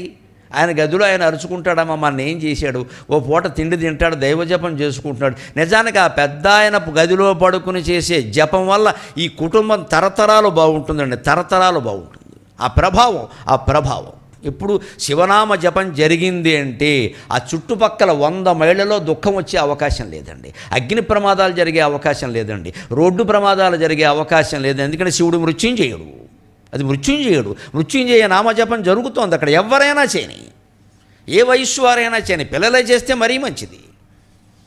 అటువంటి వాళ్ళని మనం ఆ జపమే చేయమని చెప్పి అందుకు దగ్గర వాతావరణం కల్పించి ఊరుకున్నా చాలు. మన సంసారం మన పెంట మనకెప్పుడు ఉండేది, ఈ పెంటని పంట చేసేది ఆయన చేసే జపం మాత్రమే. ఇందులో మళ్ళీ మనం చేసే పెంట పనుల కారణంగా గొడవలు రాకుండా ఉండాలి అంటే ఆ పంట మనల్ని కాపాడుతుంది. అంటే పెంట కూడా పంటలో ఉపయోగిస్తుందండి. పూర్వం ఏం చేసేవారు, ఇళ్ల వెనకాల దొడ్లో పెద్ద గొయ్యి దెవ్వేవారు, పెరట్లో ఓ గొయ్యి దెవ్వేవారు. ఈ ఇల్లు ఉడిచిన తుక్కుతో పాటుగా దోసకాయ మొక్కలు ఆనపకాయ చెక్కలన్నీ అందులోనే పడేసేవారు పట్టుకెళ్ళి. అవన్నీ ఏం చేసేవారు, ఏడాదికి ఒకసారి సరిగ్గా వేసవకాలం పంట విరామం వచ్చినప్పుడు పెద్ద బండి మీద తోలించేవారు వ్యవసాయ క్షేత్రానికి, పొలానికి, అక్కడ వేసేవారు. ఇంతకు మించి ఏమి ఎరువులు వాడడం మా చిన్నతనంలో మేము ఎక్కడా చూడాలి. 18 ఎకరాల పొలం మాకు బోడపాట్లో, అంతే. అప్పుడు ఇలాగే వాడేవారు మా నాన్నగారు. ఆ వెనకాల అది వానకి తడిసింది, గాలికి ఆరింది, ఎండకి ఎండింది, ఎరువు అయిపోయింది. అది దాన్ని శుభ్రంగా 2 ఏళ్ల బండికి ఎత్తించి పొలంలో వేయించేవారు. ఇంతకుమించి ఏ ఎరువులు వాళ్ళ ఆ తిండి తిన్నంతకాలం హాయిగా ఉన్నాం అందరం కూడా. ఇవాళ ఏమైపోతుందో మనకు తెలుసు. మొత్తం అంతా ఏ ఎరువులు వేస్తారో, బరువులు వేస్తారో, ఏమేస్తారో మనకు తెలియదు. ఇక్కడ మనం చూసేది డేట్ ఒకటే, అది వాడు వేసిన తేదీ ఏనమ్మా నీ అమాయకత్వం. వారు వేసిన తేదీ అది నిజమైన తేదీ అని ఎవరు చెప్పలేరు. ఇక్కడ తేదీ అంతకంటే చూసేందుకు ఏం లేదు కదా, మరి ఏం చేయమంటావు. ఇది నేర్చుకుంటే హాయిగా ఉండగలుగుతాం. మనస్సు నేను కాదు, బుద్ధి నేను కాదు. ఇంకా 2వ శ్లోకంలో చెబుతున్నారు, అకం ప్రాణ సంగో నవా పంచవాయు, అకం ప్రాణ సంగో నవా పంచవాయు, నవా పంచవాయు నవా సప్తధాతుర్నవా పంచకోశక నవాక్పాణిపాదౌ నచోపస్థవాయు చిదానందరూప శివోహం శివోహం.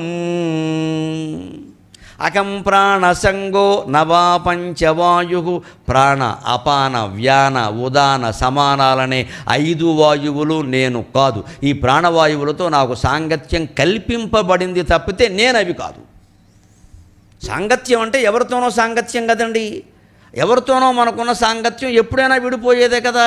ఎంత గొప్ప ప్రేమించిన భార్యని, ఎంత ప్రేమించిన భర్తని 25 ఏళ్ల వరకు వారెవరో మనకి తెలియదు, మనం ఎవరో వారికి తెలియదు. పెళ్లి జరిగింది. 25 ఏళ్ళో, 30 ఏళ్ళో, 40 ఏళ్ళో, 50 ఏళ్ళో అవకాశాన్ని బట్టి, ఆయుర్దాయాన్ని బట్టి సంసారం నడిచింది. తర్వాత ఎంత గొప్ప సీతారాములు లాంటి ప్రేమికులైనా సరే, రుక్మిణీకృష్ణులు లాంటి వాళ్ళైనా సరే, పార్వతీ పరమేశ్వరులు లాంటి వాళ్ళైనా సరే, ఎవరో ఒకరు ముందు వెళ్ళిపోవాలా వద్దా? అది ప్రకృతి నియమం. అది దానికి సహజంగానే అనుబంధం కారణంగా కళ్ళనీళ్ళు వస్తాయి, బాధ కలుగుతుంది, అంతే. అక్కడే ఆపేయాలి, దాన్ని అక్కడే ఆపేయాలి. ఇంకా ఏడుస్తూ కూర్చోవడం, అలాగే ఎవరో వచ్చేసరికి ఏడవడం ఉంది, ఏమన్నా అనుకుంటారో అని, ఇది మరీ దారుణమైన విషయం. ఇది ఎవరి కోసం మనం ఏడవలసిన పని లేదు. ఇక్కడ మనకు దుఃఖం సహజంగా వస్తే కళ్ళనీళ్ళు వస్తే, లేతే రావు. ఏమిటమ్మా భర్త పోయినా అలా ఉన్నామంటే, ఇలాగే ఉండమని మా ఆయన చెప్పారని చెప్పండి, గొడవ లేదు, సుఖంగా ఉంటుంది.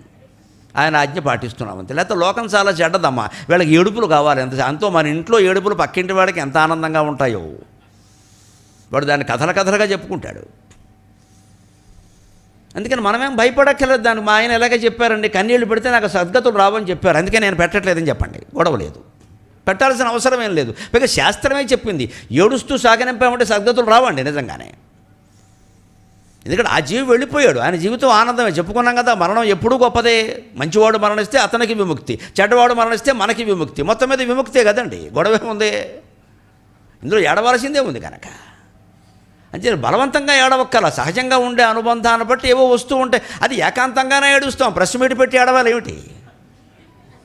అదేదో ఏకాంతంగా ఏడుస్తాం, అదే వద్దన్నా వస్తుంది, అది మామూలే. అది అంతే సహజంగానే జీవితాన్ని గడపద్దాం, కృత్రిమత్వానికి పోకూడదండి. 10 మంది వస్తున్నారు ఏడవకపోతే మన ఆచారాల్లో ఒక దౌర్భాగ్యపు ఆచారం, నాకు ఏమాత్రం నచ్చంది, గుండె పగిలిపోయే ఆచారం ఏమిటంటే, నా తల్లిని చూశాను, ఆ దశలో మా వదిన గారిని చూశాను. ఇదెంత నికృష్టమైన ఆచారం రా అనుకున్నాను నేను. 10వ రోజు పనిగట్టుకుని వెళ్ళడం, ఒక 50 మంది ఏదో యాత్రలాగా అందరూ కలిసి ఆవిడ గద్దె దగ్గరికి చేరాడు. ఆవిడ ముయ్యోమంటాం అక్కడ. నిజంగా దుఃఖం ఉందో లేదో తెలియదు. ఆవిడ సంతోషిస్తుందేమో, వదిలేరాదా గొడవ, నీకెందుకు ఆ గొడవ లేదండి, మనం అక్కడ వెళ్ళాలి. అప్పుడేమనుకుంటా 10వ రోజు చూడకపోతే మళ్ళీ ఏడాది వరకు చూడకూడదు. ఎక్కడ గొడవలో ఇవన్నీ ఎక్కడ, నీకు అవసరం లేకపోతే చూడకయ్యా, ఆవిడికి అవసరం లేదు నీ యధమోహం చూడడం ఎక్కడ. దీనికి పెద్ద సెంటిమెంట్లు వెనకాల. అందుకని ఈ లోపు ఏదో రకంగా చూసి ఇవ్వాలి. అందుకని ఆవిడ బలవంతంగా కూర్చోబెట్టి ఏడిపిస్తారా? అదేం ఆచారం అండి. ఆ రోజు ఏం తీయాలి, ఏం ఉంచా ఆవిడ నిర్ణయించుకోవాలండి. Who are we to decide. నాకు కోపం వస్తే ఇంగ్లీష్ వస్తుంది. ఆవిడ ఏం తీయాలో ఏం ఉంచాలో మనం ఎవరు ఆవిడ నిర్ణయించుకుంటుంది. ఆ స్వేచ్ఛ లేదా? మనం ఇక్కడ పెట్టేస్తాం అక్కడ. పైగా తర్వాత ఏమైనా జరగకూడదు, పొరపాటున జరిగితే ఆవిడ ఆచారం పాటించాలి, అందుకే ఇంట్లో ఇలా కెన్ యూ ప్రూవ్ ఇట్, మీరు రుజువు చేయగలరా ఆ విషయాన్ని? ఏది మూఢాచారం అంటే మనుషులను అవమానించేది ఏదైనా సరే మూఢాచారమే ఖచ్చితంగా.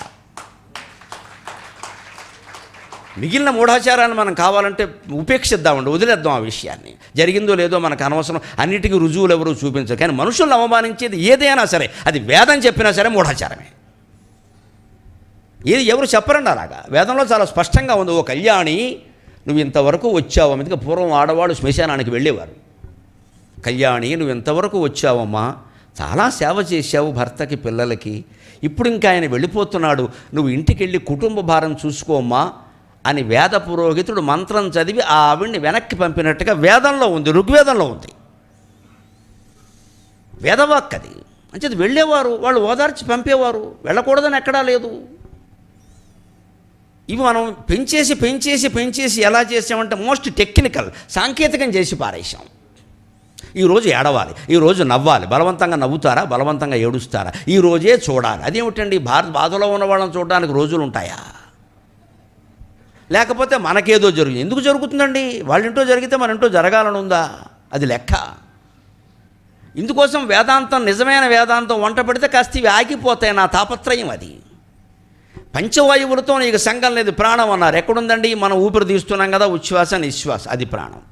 అపానం విసర్జించే వాయువు, అంటే తిన్న ఆహారంలో ఉండే చెడు అంతా కూడా అపాన వాయువు రూపంలో వెళ్ళిపోతుంది. కానీ అది కూడా అవసరమే, లేకపోతే కేవలం అపాన వాయువు కేవలం దుర్వాయువు మాత్రమే కదా, చాలా పనులు చేస్తుంది ఇక్కడ. కట్ యథోభాగధారిణి అని లలితా సహస్రంలో ఉంది. కట్ యథోభాగధారిణి, అక్కడ అపాన వాయువు చేసే పని చాలా ఎక్కువ, అది ఉండాలి ఖచ్చితంగా. అంచేది ప్రాణం పీల్చుకునే వాయువు, అపానం వదిలిపెట్టే వాయువు. వ్యానం, వ్యాన సర్వశరీరగ, శరీరం అంతటా వ్యాపించి రక్త ప్రసారం చేయించేది వ్యానమే. ఉదాన కంఠదేశస్థో, ఉదాన వాయువు, ఇది అద్భుతమైన పనులు చేస్తుంది, మామూలు కాదు. మామూలుగా చెప్పాలి అంటే మనకి కక్కు వాంతి రావడానికి కారణమైంది ఉదాన వాయువు. ఏదైనా మనకి ఎలర్జీ కలిగించే పదార్థం ఏదైనా తిన్నా, లేకపోతే ఏదైనా లోపల తేడాలు ఏమన్నా కక్కు వచ్చేస్తుంది చూడండి. అందుకే మన తెలుగులో సామెత, కళ్యాణం వచ్చినా కక్కు వచ్చినా ఎవరో ఆపలేరంటారు. ఏం విచిత్రమైన భాష. కళ్యాణానికి కక్కుతో కలిపాడు బయటికెళ్ళి. అదే అంతే అబ్బాయి, కళ్యాణం పెళ్ళిళ్ళు అవ్వలేదు అని బాధపడతాం కదా, ఆ అయ్యే గడియ వస్తుందండి విచిత్రంగా. ఎక్కడి నుంచో ఇథియోపియా నుంచి వచ్చేస్తుంది సంబంధం మనం వెతుక్కుని, మనకి ఎవడో తెలియదు వాడు. పైగా అద్భుతమైన సంబంధం, ఇథియోపియా అనకల అద్భుతమైన సంబంధం. వాళ్ళు వచ్చేస్తారు, ఎలా వస్తారో తెలియదు. అదే భగవద్ అనుగ్రహం. ఎలాగో తెలిసిపోయింది వాళ్ళకి, మనం చేసిన ప్రార్థన ఫలించింది, వచ్చేసారు వాళ్ళందరూ. వాళ్ళే మేము అమ్మాయి గురించి విన్నామండి, మేము చేసుకుందామని వచ్చాం, ఇంట్లోకి వచ్చిందండి సంబంధం. ఇదే కళ్యాణం రావడం అంటే. కక్కే, అది ఎలా వస్తుందో కక్కు వచ్చినట్టు. కక్కు వచ్చింది అనుకోండి, ఇంత సభలో ఉన్నా సరే బయటికి వెళ్ళిపోవలసిందే, తప్పదు ఎక్కడ, లేకపోతే చీర పాడైపోతుంది. పక్కవాళ్ళు కూడా విసుక్కుంటారు, ఇది చూసుకోద్దా అంటారు. అంత హడావుడిగా వస్తుంది. కళ్యాణ గడియ కూడా అంతే. కళ్యాణ గడియ ఎప్పుడు అలాగే వస్తుందండి. విడిపోయే గడియలు మాత్రం మనమే తెచ్చుకుంటామండి, అవి రావండి, వాటి అంతటా అవి రావండి, మనం తెచ్చుకుంటామండి ఖచ్చితంగా. మనం వేషాలు వేసి ఒళ్ళు పొగరెక్కి తెచ్చుకుంటాం మనం, అవి రావండి. అహం ప్రాణసంగో నవా పంచవాయువు, ఈ 5 వాయువులు నేను కాదు అన్నాడు. ఉదానం చేసి ఇంకో అద్భుతం ఏంటో తెలిసి, ఈ కక్కు పక్కనట్టండి, అది కూడా అవసరమే, కొన్ని బయటికి వెళ్ళిపోతే కుదరదు కదా. దాంతోపాటుగా ఉదానం అండి, ఇక్కడ ఈ కంఠదేశంలో ఉండి కలగనేటప్పుడు అది చాలా ప్రధానమైన పాత్ర వహిస్తుంది. ఎందుకంటే కల కంఠంలోంచి అని వచ్చి చెప్పాం కదా. దాన్ని లలితా సహస్రంలో 4 నామాల్లో చెప్తారు వరుసగా. కాలకంఠి, కాంతిమతి, క్షోభిణి, సూక్ష్మరూపిణి. ఈ 4 కలిపితే కల. అదే విష్ణు సహస్రంలో ఏం చెబుతారంటే స్వాపన స్వవసో వ్యాపి నైకాత్మ నైక కర్మకృతు అని అక్కడ చెప్పారు. అక్కడ పుము రూపంలో, ఇక్కడ స్త్రీ రూపంలో. విషయం ఒకటే.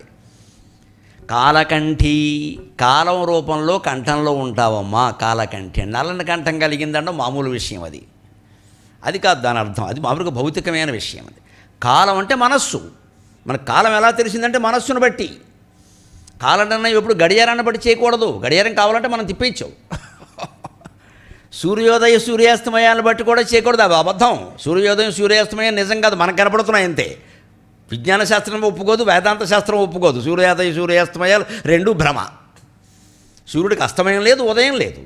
భూమి తిరుగుతూ ఉంటే ఏదో ఓ కొసకెళ్ళినప్పుడు నీకు సూర్యుడు పొద్దున్న కనపడ సూర్యోదయం అనువుదు అన్న. ఆయనకి ఏం తెలియదు, వీడేదో అంటున్నాడు, వెర్రిమాట అంటాడు ఆయన. ఉదయం నేను ఇలాగే ఉన్నానుగా. ఆయన ఒకే చోట కదలకుండా శుభ్రంగా కొన్ని కోట్ల డిగ్రీలు ఉష్ణోగ్రతలు వెలుగుతుంటే నువ్వు కూడా ఉదయం అండవు అస్తమయం ఏను నువ్వు కల్పించుకున్నావు. ఎందుకని భూమి తిరుగుతోంది కాబట్టి.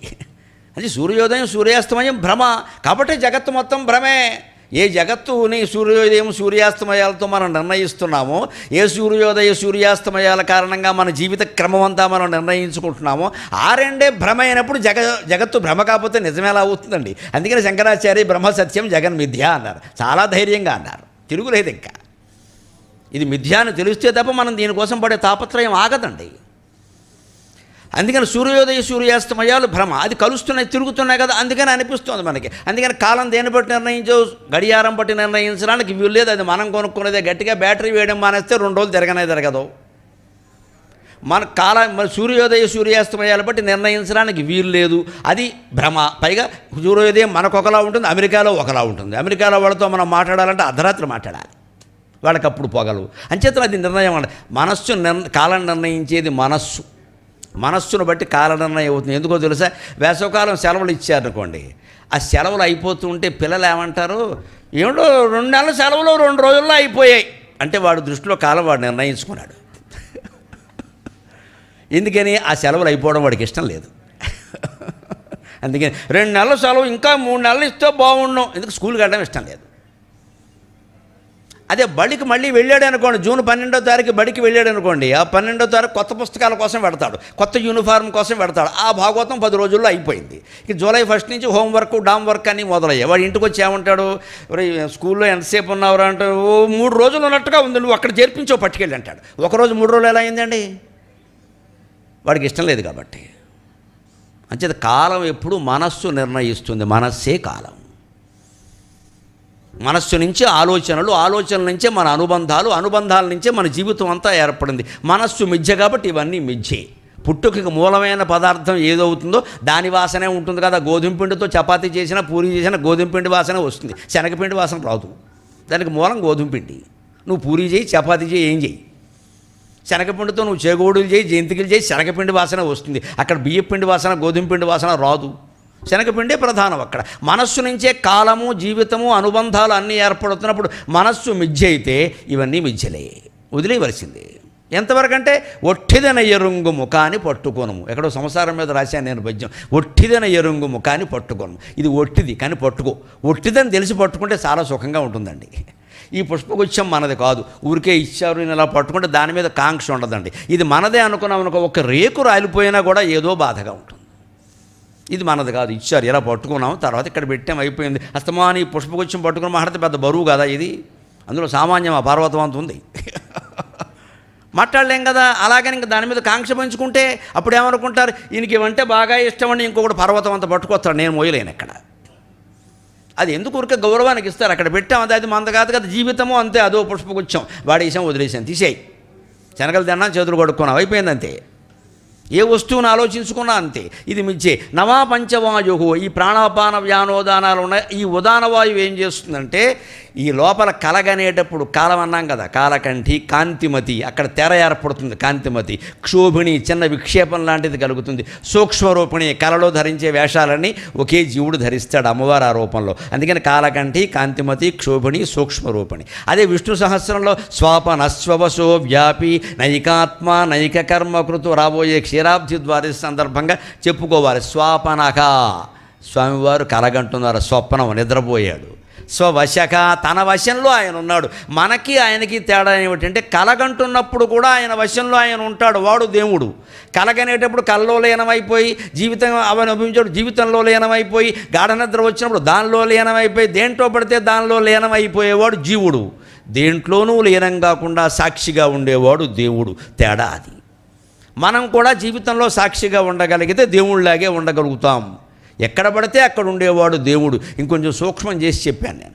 ఎక్కడ పడితే అక్కడ ఉండేవాడు దేవుడు, ఎక్కడ పడితే అక్కడే ఉండిపోయేవాడు జీవుడు. అదే తేడా. ఎక్కడ పడితే అక్కడ ఉంటాడు దేవుడు. మనం ఏం చేస్తాం, ఎక్కడ పడితే అక్కడే ఉండిపోతాం, లేవలేము. ఇంకా ఎక్కడ వేసిన గొంగళి అని ఓ దుఃఖం వచ్చింది, దాన్ని పట్టుకుని ఒక ఏడాది ఏడవడం. ఎందుకమ్మా ఏడుస్తావు? ఏడిస్తే ఏమైనా వస్తుందా? మనమే ఓదార్చుకోవాలి, బయట వాడు వచ్చి ఓదార్చరు. ఇక్కడ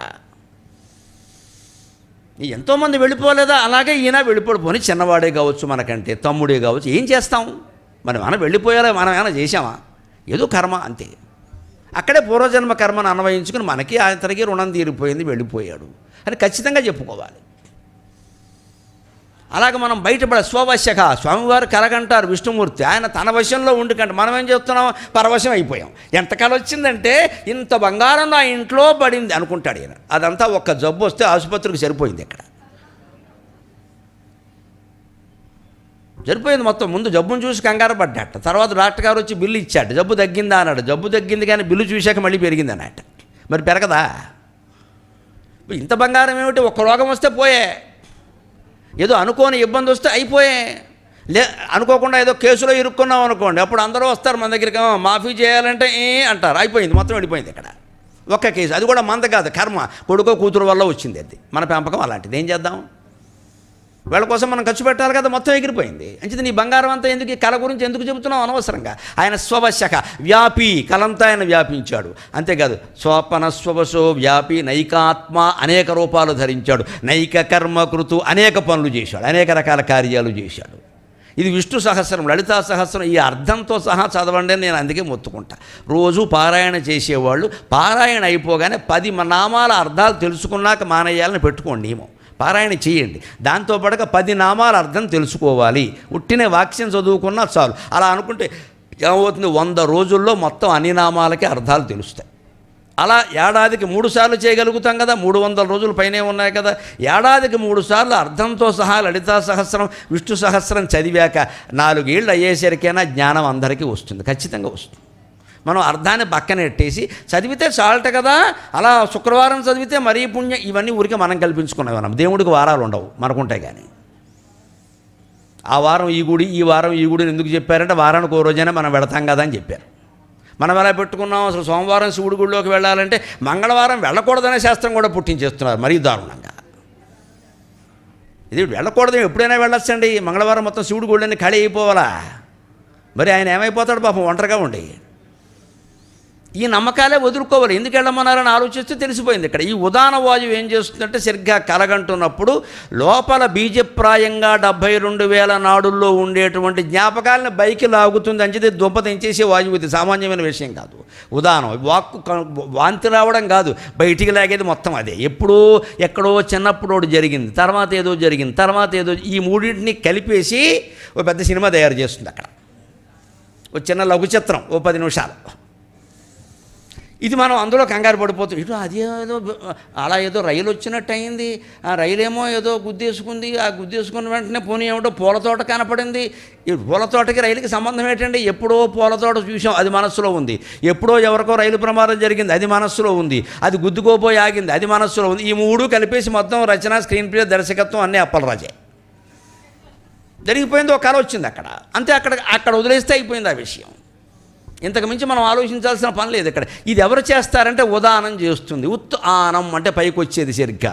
ప్రా ఆనం ప్రాణం, అప ఆనం అపానం, వి ఆనం వ్యానం, ఉత్ ఆనం ఉదానం. పైకి లాగుతూ ఉంటుంది దీని పనే. అది ఎంతసేపు మర్చిపోయిన బట్టి పైకి లాగుతుంది.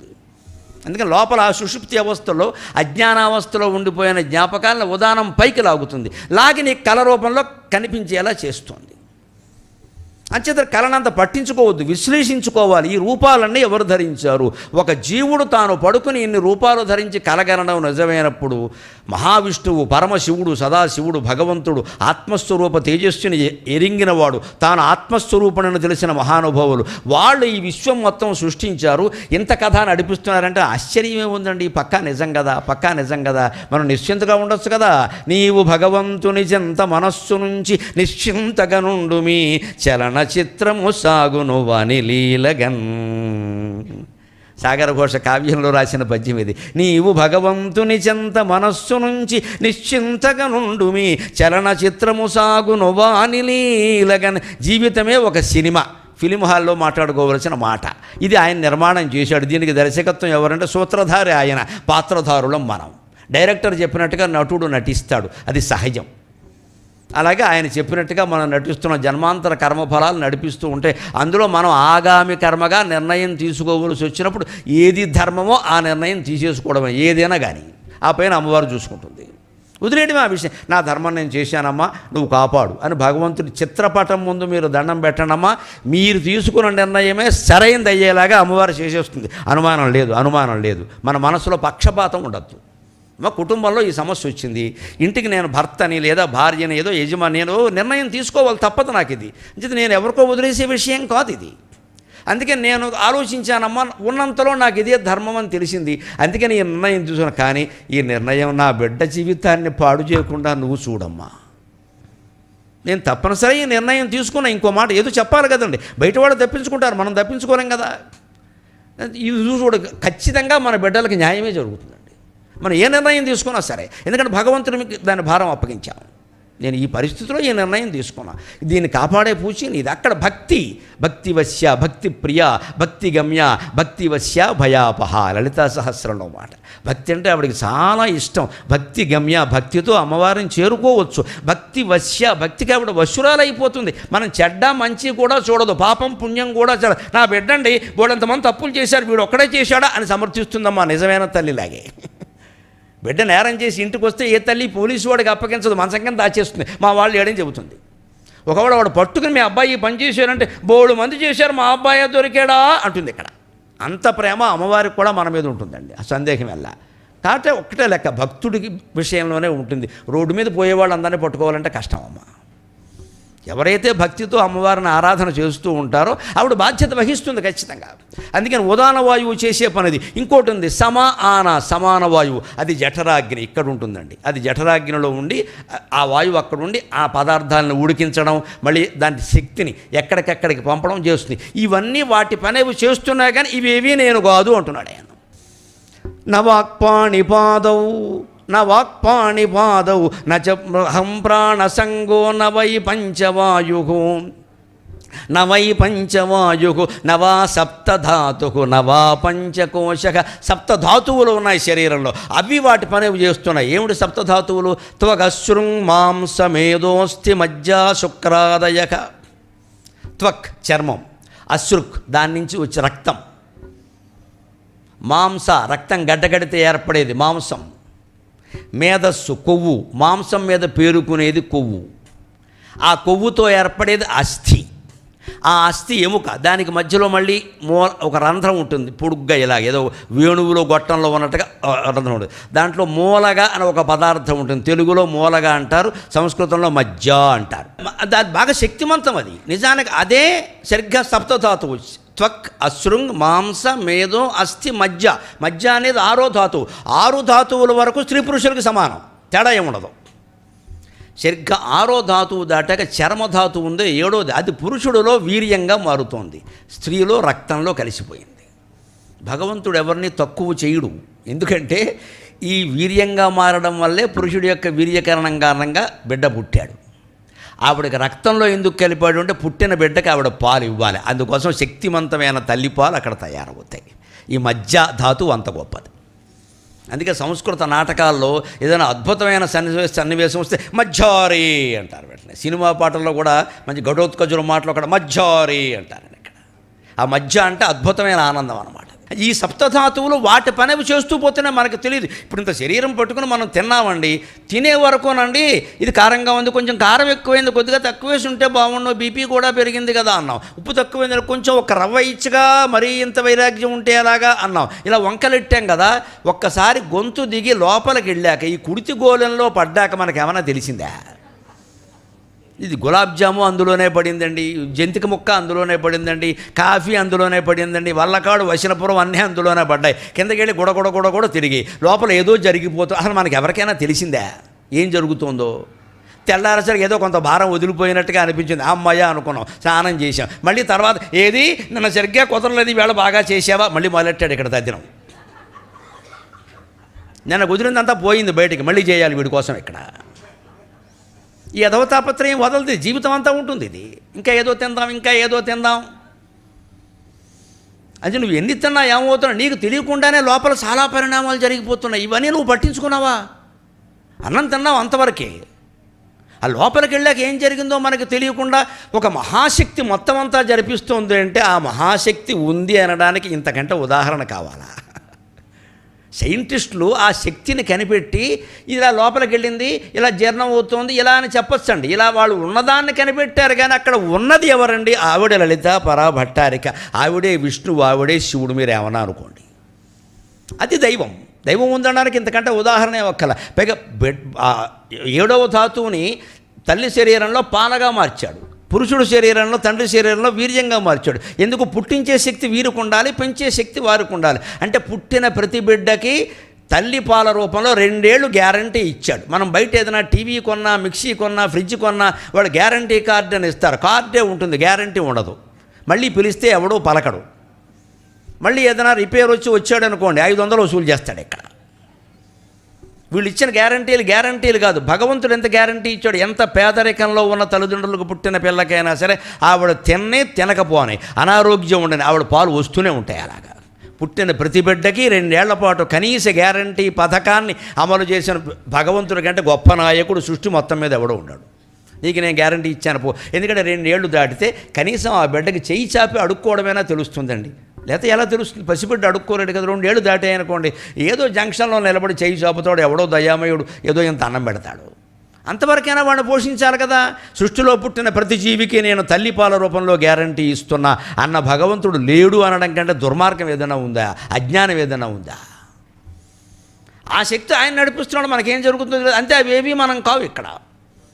అలాగే పంచకోశ, 5 కోశాలు శరీరంలో ఉన్నాయి. అన్నమయ కోశం, ప్రాణమయ కోశం, మనోమయ కోశం, విజ్ఞానమయ కోశం, ఆనందమయ కోశం. ఏతదన్నమయ కోశం ఉపసంక్రమ్య ఏతద్ ప్రాణమయ కోశం ఉపసంక్రమ్య ఏతన్మనోమయ కోశం ఉపసంక్రమ్య ఏతత్ అన్నమయమాత్మానముపసంక్రమ్య ఏతత్ ప్రాణమయమాత్మానముపసంక్రమ్య ఏతద్ మనోమయమాత్మానముపసంక్రమ్య ఏతద్ విజ్ఞానమయమాత్మానముపసంక్రమ్య ఏతదానందమయమాత్మానముపసంక్రమ్య.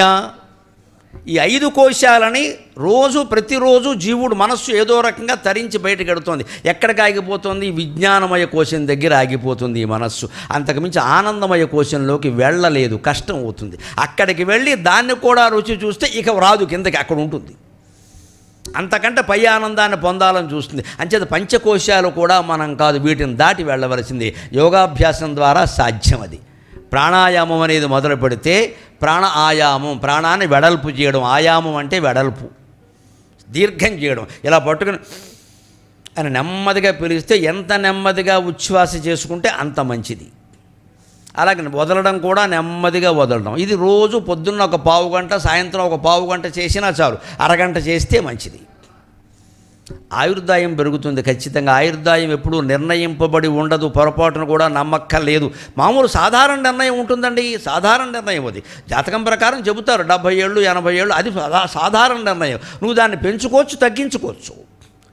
ప్రాణవాయువు పీల్చడాన్ని బట్టే ఆయుర్దాయం ఉంటుంది. జాతకం ఎప్పుడూ సంవత్సరాల లెక్కలో ఉండదు.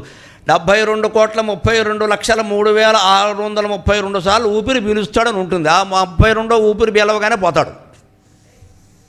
ఈ చెప్పినటువంటి దాన్ని పెంచుకోవచ్చు, తగ్గించవచ్చు. ఎందుకని? నెమ్మదిగా పీల్చడం ద్వారా మన మనస్సు చెలిస్తుంది. మనందరికీ తెలుసు. ఆశ్చర్యం ఏమిటంటే కోతి మనస్సు మనకంటే బాగా చెలుస్తుంది. అందుకే బాగా అలర చేసేవాడిని కోతి అంటారు. వీడికి తోకోటే తక్కువ అంటారు. మిగిలిన జంతువులు ఎన్ని లేవు, దున్నపోతు లేదా, గాడిద లేదా, గుర్రం లేదా, కోతితో ఎందుకు పోల్చారండి? విపరీతంగా చెలుస్తుంది కోతి మనస్సు. ఎందుకో తెలుసా? మనం నిమిషానికి 15 సార్లు ఊపిరి తీస్తాం సగటున. నిమిషానికి 15 సార్లు. కోతి 32 సార్లు ఊపిరి పీలుస్తుంది. ఇలా ఊపిరి పీల్చడమే దానికి. అందుకే దాని మనసు బాగా చెలుస్తుంది. మనం కనుక ప్రాణాయామం ద్వారా ఊపిరిని నిదానంగా పీల్చడం, నిదానంగా విడవడం అలవాటు చేసుకుంటే మనస్సును నిగ్రహించవచ్చు. సాధ్యమే. అది యోగాభ్యాసం ద్వారా సాధ్యం. అది చేస్తేనే తెలుస్తుంది అంటున్నారు. ఈ పంచకోశాలని దాటి వెళ్ళాలి. నా వాక్ పాణి పాదవు నచోపస్థపాయు. ఇందాక చెప్పుకున్నమాట. వాక్ పాణి పాదములు, ఉపస్థ పాయు. వాక్కు తెలుసు, పాదం తెలుసు, పాణి చెయ్యి తెలుసు, ఉపస్థ భోగేంద్రియం, మూత్ర విసర్జక ఇంద్రియం, పాయువు మల విసర్జక ఇంద్రియం. ఇవన్నీ మన అడిగి పనిచేస్తున్నాయా? ఇందాకే అనుకున్నాం మనం. ఏవో తిన్నాం, పొద్దున్నే మూత్రం రూపంలో కొంత పోయింది, రోజంతా మల రూపంలో కొంత పోయింది. ఇవన్నీ నీ పర్మిషన్ అడిగాయా ఎక్కడైనా? పైగా వాటికే మనం లొంగిపోయాం, చచ్చినట్టు పరిగెడతాం. ఎక్కడైనా ఉండని కాస్త లోపల అనిపించింది అంటే మొత్తం భవబంధాలన్నీ తెంచుకుని బాత్రూమ్కి వెళ్ళిపోవలసిందే. ఎంతటి వాళ్ళు ఆపినా సరే ఆగం, పరిగెట్టుకుని వెళ్ళిపోతాం. అది ఎంత గొప్ప చర్య, విచిత్రంగా. అది మనకు తెలియకుండా జరుగుతుంది. పైగా అది ఒక్కటి కాకపోతే రోజంతా చాలా చికాగ్గా ఉంటుంది. ఆ కాస్త జరిగిపోతే అమ్మ సుఖంగా. తెనాలి రామకృష్ణుడు ఒక కథలో చెప్తాడు, మనిషికి సంపూర్ణ సుఖం ఎప్పుడు ఉంటుంది అంటే 24 గంటల పాటు బిగించేసిన తర్వాత బయటకు వదిలేస్తే ఒకటి పోసుకుంటే అంతకంటే సుఖం లేదని చెప్పాడు వాడు. సుఖంగా పచ్చిగా చెప్పాడు. ఎంత నిజంగా అంతకంటే సుఖం కావాలంటే బంధిస్తానని చెప్పి రాజుగారిని బంధించట గదిలో. తర్వాత తాళం తీయగానే పరిగెట్టేట. నువ్వు మహారాజు గారు, మీరు మహారాజులు సాధారణంగా వందిమాగతులు వస్తే కానీ ఏ పని చేయరు. మహారాజా వందిమాగతులు రాలేదు, ఆగని ఉండవయా, వచ్చేస్తుంది, పోవాలని పోయేటాను. వందిమాగతుల వరకు ఆగితే లోపల పేలిపోతుంది. అంటే కాలకృత్యాలు అత్యవసరమైనప్పుడు మహారాజు గారు కూడా వందిమాగతుల కోసం చూడరు, పరిగెట్టాల్సిందే. అంత అత్యవసరం చేసింది ఎవరండి? మహామాయ, మహాసత్వ, మహాశక్తిర్మహారథి. ఆవిడ చేసింది అంతే. నువ్వు జీవితంలో ఇదే ముఖ్యం అంటే వాడికి ఆ క్షణంలో ఎంతటి మహారాజు అయినా సరే ఆ నాట్యాల కంటే, విలాసాల కంటే, వేద పండితుల దీవెనల కంటే, వందిమాగతుల పొగడ్తల కంటే, సైన్యంలో సాధించిన విజయాల కంటే కాలకృత్యాలు తీర్చుకోవడం అద్భుతమైన విజయం అనిపించిందా లేదా? మనమేనా అంతే. నీ మహారాజత్వం అనవసరం ఇక్కడ. ఇది చాలా చిన్న విషయం కావచ్చు కానీ ముఖ్య విషయమే. అంటే ఇవేవీ నీది కాదని తెలుసుకుంటేనే నీకు లెక్క. ఇంతేకాదు, పాపపుణ్యాలకు చాలా భయపడిపోతూ ఉంటాం. వీటి ద్వారా వాటిని పోగొట్టుకోవాలి అనుకుంటూ ఉంటాం. దానికి శంకరాచార్య చెబుతున్నారు, న పాపం న పుణ్యం న సౌఖ్యం న దుఃఖం న మంత్రం న తీర్థం న వేదాన యజ్ఞాః అహం భోజనం నైవ భోజ్యం న భోక్త చిదానందరూప శివోహం శివోహం. పాపం నేను కాదు, పుణ్యం నేను కాదు, సౌఖ్యం నేను కాదు, దుఃఖం నేను కాదు. పాపం వల్ల దుఃఖం, పుణ్యం వల్ల సౌఖ్యం వస్తాయి. లెక్కది. మనం మంచి చేస్తే మనకి మంచి వస్తుంది, చెడ్డ చేస్తే చెడ్డే వస్తుంది. పాపం వల్ల దుఃఖం వస్తుంది, పుణ్యం వల్ల సౌఖ్యం వస్తుంది అంటే ఎలా నిరూపించమని అడుగుతారు అజ్ఞానులు. అదే న్యూటన్ గారు తరుళ్లా చెప్పి for every action there is an equal and immediate reaction అంటే అబ్బా సైన్సు అంటే ఇంగ్లీషులో చెబితే సైన్సా, సంస్కృతంలో చెబితే మతమా? అజ్ఞానానికి నమస్కారం. ప్రతి చర్యకి for every action there is an equal and immediate reaction. నువ్వు చేసిన ప్రతి చర్యకి వెంటనే ఏదో స్పందన ఉంటుంది, అది ఖచ్చితంగా ఉంటుంది అంటే అది సైన్స్ అయిందా? నువ్వు చేసిన ప్రతి కర్మ నువ్వు అనుభవించక తప్పదయా అంటే గుడ్డి నమ్మకం అయిందా? ఎలా మాట్లాడతారండి? అది నిజమైతే ఇది నిజం కాదా? భౌతికంగా నిజమైన ప్రతిదీ ఆధ్యాత్మికంగా కూడా నిజం అవుతుంది. మన అనుభవంలోకి రాకపోవచ్చు, అది వేరే విషయం. అది చేసిన ప్రతి పనికి ఫలితం అక్కడ కనబడదు. బంతి గోడకేసి కొట్టాం, అది వెనక్కి అంతే వేగంతో వస్తుంది అంటే చేసిన వంకర పైన కూడా అంతే వేగంతో వస్తుంది. ఇవాళ కాదు రేపు తగ్గుతుంది, నీకు తెలియపోవచ్చు. గోబు వాచిపోయాక ఎక్కడిది దెబ్బ అప్పుడు అర్థమవుతుంది ఎవడో మనం కొట్టాం. ఈ జన్మలో కాకపోతే ఇంకో జన్మలో కొట్టాం. అతి దారుణమైన పాపం చేసినా, అతి ఉన్నతమైన పుణ్యం చేసినా వచ్చే జన్మ వరకు ఆగదండి, ఈ జన్మలోనే కొట్టేస్తుందండి. త్రిభిర్ వర్షైకి త్రిభిర్ మాసైకి త్రిభిర్ పక్షైకి త్రిభిర్ దినైకి అత్యుత్కటై పుణ్యపాపైకి ఇహైవ ఫలమశ్నుతే. హితోపదేశంలో చెబుతారు శాస్త్రంలో, పంచతంత్రంలో. మనం చేసిన అత్యున్నతమైన పుణ్యం కానీ లేకపోతే అతి దారుణమైన పాపం కానీ 3 ఏళ్లలో అనుభవిస్తాం ఇక్కడే. కొన్ని ఇంకా పాపాలు ఉంటాయి 3 పక్షాల్లో 45 రోజుల్లో అనుభవిస్తాం. ఇంకా పాపాలు ఉంటాయి 3 రోజుల్లో అనుభవిస్తాం. ఇంకా పాపాలు ఉంటాయి 3 నిమిషాల్లో అనుభవిస్తాం. పాపం తీవ్రతను బట్టి ఉంటుంది. 4 ఏళ్ల పిల్లని అత్యాచారం చేసే పాపం ఉందే వెంటనే కొట్టేస్తుంది. అటువంటి దానికి తిరుగులేదు. ఇంకా అయిపోయింది కదా, వెళ్ళిపోయాడు కదా, వాడు బతుకే అయిపోయింది. ఇక్కడ వాడి కారణంగా స్కూల్ బతుకు కూడా అయిపోయింది. అంత తీవ్ర చర్య ఎందుకు తీసుకోవాల్సి వచ్చింది? తీవ్ర పాపం కాబట్టి. ఇక్కడ భౌతికంగానే కనిపిస్తుంది, నైతికంగా ఎందుకు ఉండదండి? అందుకని పాపం, పుణ్యం, సౌఖ్యం, దుఃఖం ఉంటున్నామే. పాపం కారణంగా దుఃఖం, పుణ్యం కారణంగా సౌఖ్యం వస్తున్నాయి కదా. వీటికి మనం ప్రలోభపడకూడదు, దుఃఖానికి భయపడకూడదు. అవి వస్తూనే ఉంటాయి, పోతూనే ఉంటాయి. అందుకే గుళ్ళోకి వెళ్ళి దండం పెడితే ఈ కోరిక తీర్చండి, ఈ పుణ్యం అని దండం పెట్టకూడదు. కోరికలన్నీ తగ్గిపోయేలా చేయనాయనా, ఏ కోరిక లేకుండా చేయి, ఇదే దండం పెట్టాలి. అప్పుడు గుళ్ళోకి వెళ్ళినప్పుడు మన మనస్తత్వం వేరు, వచ్చాక వేరు. ఒక 100 రోజులు వరుసగా గుళ్ళోకి వెళ్ళామంటే ఇంటికి వచ్చి కాగితం మీద రాసుకుంటే అంతకుముందు ఉన్న 100 కోరికల్లో కనీసం సగం కోరికలు పోవాలి, సొన్న జుట్టేయాలి. అక్కర్లేదు, అక్కర్లేదు, అక్కర్లేదు, అక్కర్లేదు. అంతేకాని ఈ కోరిక ఇక్కడ పెంచుకోవడం, మనవడు పుడితే గుడి చుట్టూ 108 ప్రదక్షిణాలు చేస్తానని మొక్కుకున్నాను. నువ్వెందుకమ్మా నీ కోళ్ళు మొక్కుకోవాలి? ఓవర్ యాక్షన్ అంటారు దీన్ని. పిల్లాడికి అంటాం వాళ్ళ బాధ్యత, మన బాధ్యత. మనం ఎందుకు మనకేమిటి ఇక్కడ? మన వంశం ఆగిపోతుంది. మన సూర్యవంశమా చంద్రవంశమా? ఆగిపోతే నష్టం ఏమిటి? పెద్ద ప్రమాదమా? అంతా ఆడపిల్లలే పుట్టారండి, కొంపలంటుకుపోయి ఆడపిల్లల మనుషులు కాదా? ఇవన్నీ నమ్మకాలు మనం పెట్టుకునేసరికి ఎవడో తగులుతాడు మనకి, ఈ పూజ చేయండి, ఆ పూజ చేయండి, 2 లక్షలు ఇవ్వండి అంటాడు. అంతే అయిపోయింది. ఇక్కడ వాడికి పుడతారు సంతానం, మనకి పుట్టరు. ఇక్కడ మన నమ్మకాలను బట్టి తగులుతారు. మనకి ఇది అక్కర్లేదు అని గుళ్ళోకి దండం పెట్టుకుంటే వీళ్ళు మనం చేస్తారండి. మాయలో పడకుండా ఉండాలంటే అంతే. అంతే పాపపుణ్యాలు కానీ, సుఖము దుఃఖము కానీ, అలాగే వీటికి మళ్ళీ మంత్రం అంటాం, తీర్థం అంటాం. అది మళ్ళీ మనం చేయడానికి వీల్లేదు, ఎవరినో పెడతాం. ఇక్కడ మనం చేయవలసి వస్తే సక్రమంగా చేయం. ఈ మంత్రం కానీ, తీర్థం కానీ, నా వేదాన యజ్ఞాక, ఇవేవి ఆత్మ అని అనబడవు. ఇవన్నీ జీవితం కోసం ఏర్పడినవి. వేదాలు సహా, శాస్త్రాలు సహా, పురాణాలు సహా మన జీవితం సక్రమంగా సాగడానికి మార్గదర్శనం చేసే విషయాలే తప్పితే ఆత్మదర్శనాన్ని చేయించలేవండి. నాయమాత్మా ప్రవచనేన లభ్యక నా బోధయా నా శృతేన. వేదమే చెప్పింది ఆ మాట ఉపనిషత్తులో. నువ్వు ఎన్ని ప్రవచనాలు విన్నా ఆత్మజ్ఞానం కలుగుతుందని చెప్పలేము. ఇంటికి వెళ్ళి నీ సాధన నువ్వు చేయాల్సిందే. అది ఉపకరిస్తుంది. ఈ ప్రవచనం అనేది వేదం చదవడం ఉపయోగిస్తుంది. కానీ సాధన ఇంటి దగ్గర చేయాల్సిందే. కేవలం వినడం వల్లే ఆత్మజ్ఞానం కలుగుతుందా అంటే మా పోటీకాలం కలుగుతుందనే చెబుతాం. ఎందుకంటే మాకు బాగా ప్రయోజనం ఉంటుంది కాబట్టి. మహిమలు చెబితే మీకు బాగా ఇష్టం కదా, అందుకని మేము అవే చెబుతాం. ఇక్కడ మళ్ళీ మళ్ళీ పిలుస్తారు, చెప్పించుకుంటూ ఉంటారు. మాకు బాగా సంపదలు పెరుగుతూ ఉంటాయి. ఈ ఊబిలో మేము కూరుకుపోతాం. ఇక్కడ ఇవన్నీ పంచుకుంటూ కూర్చుని మా పిల్లల మధ్యలో తగాదాలు వచ్చేసి మేము కూరుకుపోతాం. ఇక్కడ ఇంకా వాళ్ళు కష్టపడడం మానేస్తారు. ఇలా సంపాదన మొదలయ్యాక వాళ్ళు కష్టపడరు ఇంకా. అందుకని ఎక్కడిదక్కడే వేదాంతమైనా సరే నేను ఆచరణలో పెట్టాల్సిందే, మీరు ఆచరణలో పెట్టాల్సిందే. మంత్రం, తీర్థం, వేదం, యజ్ఞం. ఇంకో మాట చెబుతున్నారు విచిత్రంగా, అహం భోజనం నైవ భోజ్యం న భోక్త. అన్నాన్ని తీసుకోండి ఉదాహరణ. వేదం చాలా గొప్ప మాట చెప్పింది. దాన్నే ఇక్కడ వేదాంత రూపంలో చెప్పారు శంకరాచార్య. అహం భోజనం నైవ, నేను ఈ భోజనాన్ని కాదు, అంటే అన్నం తినడం అనే పని. నైవ భోజ్యం, భుజింపబడే పదార్థం అన్నం కూడా నేను కాదు. నైవ భోజ్యం నా భోక్త, తినేవాడిని కూడా నేను కాదు. ఇది ఆశ్చర్యంగా ఉంటుంది వింటుంటే. తినేవాడు నేను కాదంటారేమిటి? ఎదురుగా కంచం ఉంది, అన్నం ఉంది, తింటున్నాం, తినే అన్నం ఎదురుగా, అది నేను కాదు అంటే ఒప్పుకుంటామండి. పదార్థం వేరు, మనం వేరు కదా. కానీ తింటున్నది మనమే కదా. నీ శరీరం తింటోంది, నీ శరీరమే నువ్వు కానప్పుడు తినేవాడు కూడా నువ్వు కాదు. లోపల ఉండే ఆత్మకు ఆహారంతో నిమిత్తమేం లేదు. అది గాలికి ఆరదు, ఎండకి ఎండదు, వానకి తడవదు. అదో జీన్స్ ప్యాంటుకి ఇంత వైభవం ఉంటే పరమశివుడికి ఉండదా? ఆయన గాలికి ఆరడు, ఎండకి ఎండడు, వానకి తడవడు. అదే శివరూపం, అదే మనం. చిదానంద రూపక శివోహం శివోహం. ఈ ఆహార పదార్థాలు తినడం అనేది ఉంది. ఇది ఎలాంటిదంటే వేదంలో ఒక చోట చెబుతారు, ఉపనిషత్తుల్లో చాలా విచిత్రంగా. తండ్రి వరుణుడు భృగు మహర్షికి చెప్పాట, ఆత్మ అంటే ఏమిటి, ఆత్మ అంటే ఏమిటంటే నువ్వే ఆలోచించాడు. వేదంలో గొప్పతనం వదండి. ఏది ఊరికే మన హోంవర్క్ ఇచ్చినట్టు ఇచ్చేసి బలమే రాసి చదువుకోమని చెప్పరండి. నువ్వు ఆలోచించు అన్నాడు ఆయన. ఈయన వెళ్ళాడు. అన్నమే నాకు దేవుడు అనిపిస్తోంది, అన్నమే బ్రహ్మ అన్నాడు. అయితే చూడవయ్యా అన్నాడు. ఈయన వెళ్ళాడు, అన్నం తిని వచ్చాడు. అన్నం నాకు ఎందుకు అనిపించట్లేదురా అన్నాడు తండ్రి.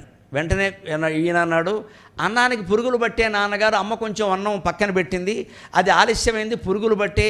దేవుడికి పురుగులు పట్టవు కదా, అందుకని అన్నం బ్రహ్మ కాదని నాకు మంచిది. అయితే ఏమిటనుకుంటున్నావంటే ఈయన అన్నాడు, ప్రాణం బ్రహ్మ తద్విజిజ్ఞాసస్వ అంటాడు. ప్రాణవాయువే బ్రహ్మరా, అది చూసుకో అన్నాడు. సరే వెళ్ళాడు.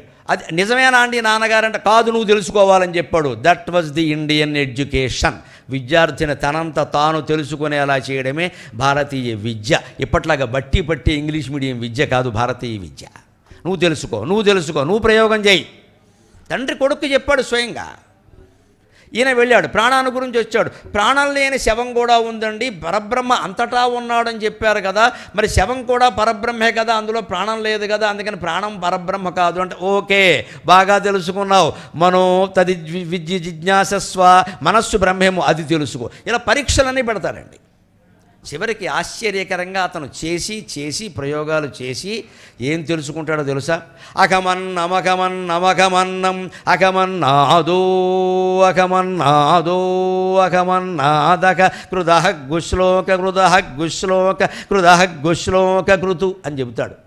తద్విజిజ్ఞాసస్వ, నువ్వు తెలుసుకున్నావు, ఇంకా తెలుసుకోవలసింది ఏం లేదు, వెళ్ళమంటాడు. దాని అర్థం ఏమిటంటే అకమన్నమకమన్నమకమన్నం, నేనే ఈ అన్నం, అకమన్నాదో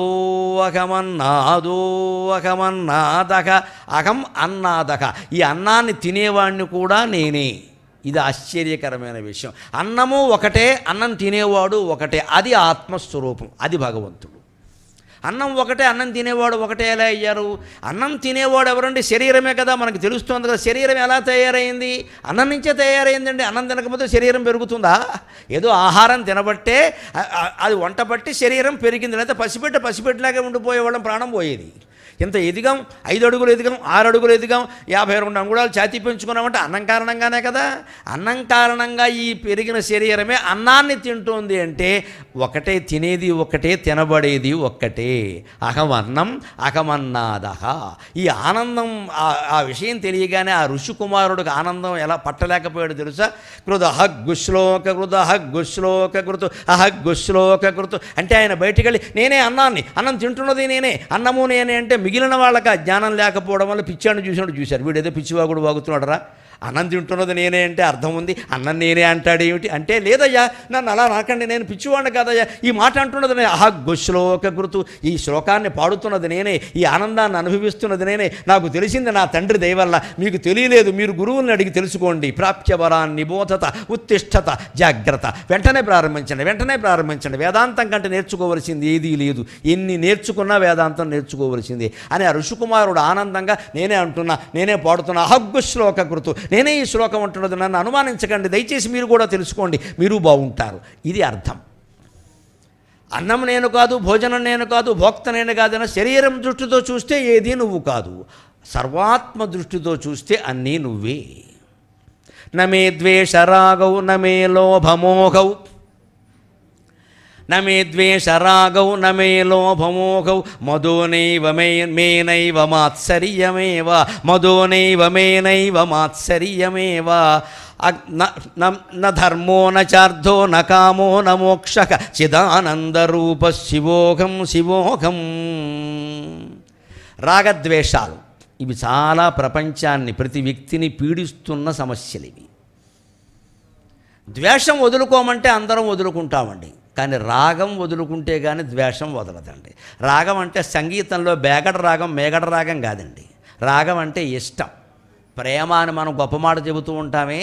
విశ్వమంతటా ఉంటే ప్రేమ, ఒక వ్యక్తి మీద ఉంటే రాగం, తేడా అది. వ్యష్టి సమష్టి.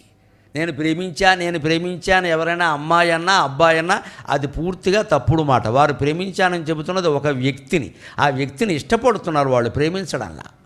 కాబట్టి ప్రేమ పెళ్ళి అని చేసుకున్నవన్నీ ఏడాదికి మొత్తం సంవత్సరకాలకు వస్తున్నాయి ఇక్కడికి. ఎందుకని?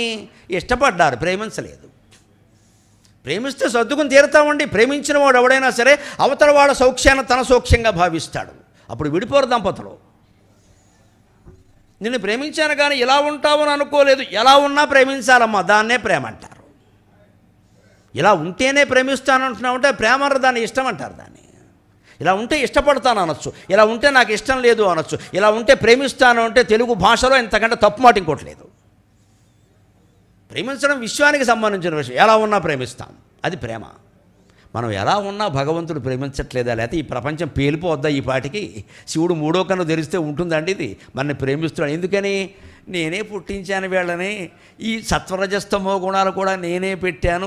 దైవీక్షేష గుణమయి మమమాయ దురచ్చయ, ఏదో ఆ మాయలో పడి కొట్టుకుంటున్నారు. ఈ వేళ కాకపోతే రేపైనా విడుదలవుతారు ఏవో మంచి మాటలు వినడం వల్ల అనే గొప్ప ప్రేమ మన మీద ఉండబట్టి భగవంతుడు మూడో కన్ను తెరవట్లేదమ్మా. శివుణ్ణి మించి మన ప్రేమించేవాడు ఎవడు లేడు ఇక్కడ.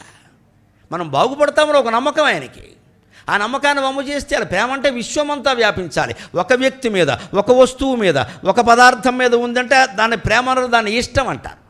అంటే ద్వేష రాగం, ద్వేషం పోవాలంటే రాగం కూడా వదిలేయాలి. ద్వేషం ఎప్పుడు వస్తుందండి?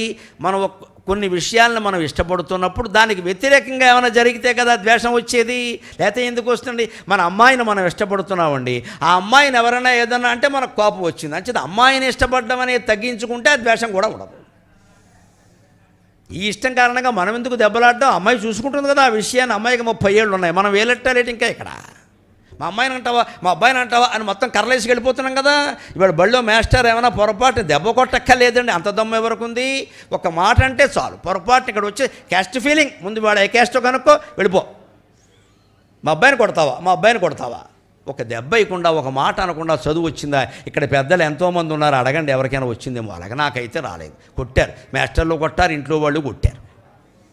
కొట్టబట్టే వచ్చింది, కొట్టబట్టే నిర్భయంగా నిస్సంకోచంగా ఇంత హాయిగా వేదాంతం మాట్లాడగలుగుతున్నాం. మా తల్లిదండ్రులు నన్ను గారాబం చేస్తుంటే, మా ఉపాధ్యాయులు నేను చిన్నప్పుడే బాగా పొగిడేస్తుంటే చచ్చు దద్దమ్మయ్య ఎక్కడో ఉండేవాళ్ళం పెంటకొప్పల మీద. ఎక్కడ ఉండవండి, వాళ్ళు శిక్షించారు కాబట్టి వాళ్ళు రక్షించబడుతున్నాం ప్రపంచం చేత. అంటే ద్వేషం పోవాలంటే రాగం పోవాలి. అలాగే లోభమోహవు, లోభం నాకు కావాలి అంటే లోభం, అది కొంచెం తీవ్రస్థాయికి వెళ్ళింది. అది లేకపోతే నేను ఉండలేను, ఇది మోహం. ఆ లోభమోహాలు కూడా నేను కాదు, ఆ వస్తువు మీద అభిలాషను తగ్గించుకుంటే లోభం ఉండదు, మోహం ఉండదు. ఇక మదం, మదం ఎక్కడి నుంచి వస్తుంది? ఆ వస్తువు పొందగానే, ఆ వ్యక్తి మనకి లభించగానే మదం. నేను కాబట్టి పొందగలిగా, నేను కాబట్టి 100 కోట్లు సంపాదించాలనే ఆశ నీకు లేకపోతే మదం వచ్చే అవకాశం లేదు. ఆశ ఉంది, సంపాదించో, అక్రమమో సక్రమమో చెప్పో, 100 కోట్లు పెరిగిపోయి ఇప్పుడు మదం వచ్చింది. దాంతో ఇంకేం వచ్చింది? ఇంకోటి ఉంటాడు, మన మేనలుడు, మన తోడులుడు, వాడు 150 కోట్లు సంపాదిస్తాడు. వాడిని చూడగానే అది 150 ఉండాలి, కనీసం 100 ఎక్కడ సరిపోతాయి? ఆ మేనలుడు కనుక 150 సంపాదించకపోతే వీడు సరిపెట్టుకున్నాడు, వాడు వీడిని మించిపోయేసరికి భరించలేకపోతున్నాడు. అంటే ఈ ముందున్నటువంటి లోభమోహాలే ఆ మాత్సర్యానికి కారణమయ్యాయి. లేకపోతే మన సంపాదనతో మనం సంతృప్తి పడ్డామనుకోండి, వాడు ఎన్ని సంపాదించుకుంటే మనకేమండి? ఆ 100 కోట్లు 150 కోట్లు వాడి దగ్గర ఉంటే 150 బెళ్ళలు రోజుకు వేసుకోవలసిన తలనొప్పి కూడా వాడికి ఉంటుంది. మనకు అది లేదు కదా. సుఖంగా కళ్ళు జాబుకు పడుకున్నాం కదా. 100 వ్యాపారాలు పెట్టాడు, వాడు చూసుకోలేడు, 100 మందిని నమ్మాడు, ఎవడెక్కడ మోసం చేస్తాడో మాటిమాటికి స్మార్ట్ ఫోన్ కొనుక్కుంటున్నాడు. ఇక్కడ వాడి మీదోనేక వీడి మీదోనేక చచ్చిపోతున్నాడు ఉండలేక. ఇది ఏమీ లేకుండా మన ఊరికే మామూలు కాటన్ పంచోడు, కద్దరు పంచోడు కట్టుకుని శుభ్రంగా కూర్చుని నమశివాయ నమశివాయ అనుకుంటున్నాం. 150 కోట్ల వాడికి వచ్చే 150 జబ్బుల్లో ఒక్క జబ్బు కూడా మనకి రాదు, పరమసుఖంగా ఉండగలుగుతాం. ఇది ఆలోచన చేయాలి. కానీ వాడు సంపాదించాలండి, మా బంధువులందరూ సంపాదించారండి, ఇవాళ మన పిల్లలను చదివించేటప్పుడు ఏమంటున్నామంటే నువ్వు డాక్టర్ అవ్వాలి, నువ్వు డాక్టర్ అవ్వాలి, నువ్వు డాక్టర్ అవ్వాలి. ఏ అమ్మాయి పేషెంట్ అవుతుంది, మీకేంటి అభ్యంతరం? ఎందుకని? మా తోడళ్ళు డాక్టరు, మా మేనమావ డాక్టరు, మన పెద్దమ్మ డాక్టరు, పెద్దనాన్న డాక్టరు, ఇంతమంది డాక్టర్లు ఉన్నప్పుడు ఈ వ్యక్తి పేషెంట్ అయితే ఉచితంగా రోగం నయం చేస్తారు, ఉచితంగా చికిత్స చేస్తారు. అబ్బే నువ్వు అవ్వాలి. ఎప్పటి నుంచి? 9వ తరగతి నుంచే, 8వ తరగతి నుంచే. దానివల్ల అటువంటి స్కూల్లో చేర్పించాం. వాడు 6వ తరగతి నుంచే ఎంసెట్ మొదలుపెట్టాడు. కడుపులో ఉండగానే కాంపిటేటివ్ ఎగ్జామ్స్ అన్నాడు, క్యాసెట్ కట్టేసి ఏడాదికి 2 లక్షలు వసూలు చేశాడు. వీడు డాక్టర్ అవుతాడో లేదు కానీ మనం ఇప్పుడు అప్పులు పాలయ్యాము. ఇక్కడ ఇంత ఒత్తిడి దేనికంటే వాళ్ళ చదువు వాళ్ళని చదువుకోనివచ్చు కదా. నేను తెలుగే చదువుతాను నాన్నగారు అంటే మా నాన్నగారు కొంచెం మోభావంగానే అన్నారు. మా అమ్మ అయితే పట్టట్టింది, వాడికి కావాల్సింది ఏదో వాడు చదువుకోనియండి, ఎందుకంటే ఆనందం మానేస్తాను. అందుకని నాకు కావలసిన చదువు తెలుగు సాహిత్యం నేను చదువుకోవడం వల్ల ఇవి వాళ్ళ ప్రపంచం అంతా ఎంత గౌరవిస్తుందండి, ఎంత ఆనందంగా ఉన్నామండి. కేంద్ర ప్రభుత్వం గుర్తించింది, విశ్వం అంతా గుర్తించింది. ఎక్కడ తెలుగు వాళ్ళు ఉన్నా ఇవాళ గరికపాటి వారి మాటలు వింటున్నాము అంటే మా నాన్న దయ, మా అమ్మ దయ. నాకు ఇష్టమైన చదువు నన్ను చదువుకొని ఇచ్చారు, వాడు నన్ను ఒత్తిడి చేయలే. నేను తెలుగే చదువుకుంటా నాన్నగారు, నేను ఏం చేసుకున్నా మరో స్కూల్ మాస్టర్ అవుతావురా, అంతకంటే ఏమవుతావునా, నాకు అదే చాలు అన్నాను నేను. నేను ఇవాళ మామూలు స్కూల్ మాస్టర్లా నేనేం లేనండి, డిగ్రీ కాలేజీ వరకు చెప్పాను. 50 ఏళ్ల వయసులోనే ఉద్యోగం వదిలేశాను, అవధానాల కారణంగా, ప్రవచనాల కారణంగా. బాగున్నాయి, నడుస్తోంది. ఇది పొందగలగాలి మనం. అందుకని ఈ రాగద్వేషాలు, మదమోహాలు నశించాలి. అలాగే ధర్మార్థకామ మోక్షాలు అంటారు. ఒక్క భగవద్భక్తి ఉంటే మధ్యలో అర్ధకామాల తాకిడికి, డబ్బుకి, కోరికలకి తట్టుకోగలిగితే ధర్మం నుంచి మోక్షానికి వెడతాం ఖచ్చితంగా. చిదానందరూప శివోహం శివోహం న మృత్యుర్న శంక నవా జాతి భేదః పితా నైవ మే నైవ మాతా న జన్మ న బంధుర్న మిత్రుర్ గురుర్నైవ శిష్యః చిదానందరూప శివోహం శివోహం. జీవితంలో మనం ఆ భయం ఉంది, ఈ భయం ఉంది అంటాం. అన్నిటికంటే గొప్ప భయం ఏమిటో తెలుసునా అండి? మృత్యు భయం. ఏ భయాన్నైనా మనం జయించగలం, కానీ మృత్యు భయాన్ని జయించలేం. ఆ మృత్యు భయం కారణంగా ఆశ్చర్యకరమైన విషయం, మనం సంతానం కనడం అనేది మృత్యు భయం కారణంగానే. కాస్త లోతుగా ఆలోచిస్తే అర్థమవుతుంది. మృత్యు భయం లేనివాడికి సంతానంతో పని లేదు. అందుకే దేవతల వరకు సంతానం లేదు, మీరు గమనించండి. కుమారస్వామి సహా, వినాయకుడు సహా, లక్ష్మీనారాయణుడికి బ్రహ్మదేవుడు సహా, మన్మధుడు సహా సంకల్పాత్మక సంతానం ఉండేది. వాళ్ళెవరు గర్భం ధరించి ఆసుపత్రుల్లో కనలేదు. వినాయకుడు కథ విన్నా అర్థమవుతుంది. పిండి బొమ్మకి ప్రాణం పోసింది ఆవిడ కడుపున పుట్టలేదు. కుమారస్వామి సరే శివవీర్య సంభవుడుగా ఉంటే అగ్ని తీసుకెళ్ళాడు. అగ్ని మొయ్యలేక జలంలో వదిలేశాడు. గంగానది మొయ్యలేక రెల్లుగడ్డి మధ్యలో వదిలేసింది. అక్కడి నుంచి పుట్టాడు మహానుభావుడు షణ్ముఖుడుగా. పార్వతీదేవి గర్భంలోంచి పుట్టలేదు. ఆవిడ ఏ ఆసుపత్రిలో పురుడు పోసుకోలేదు.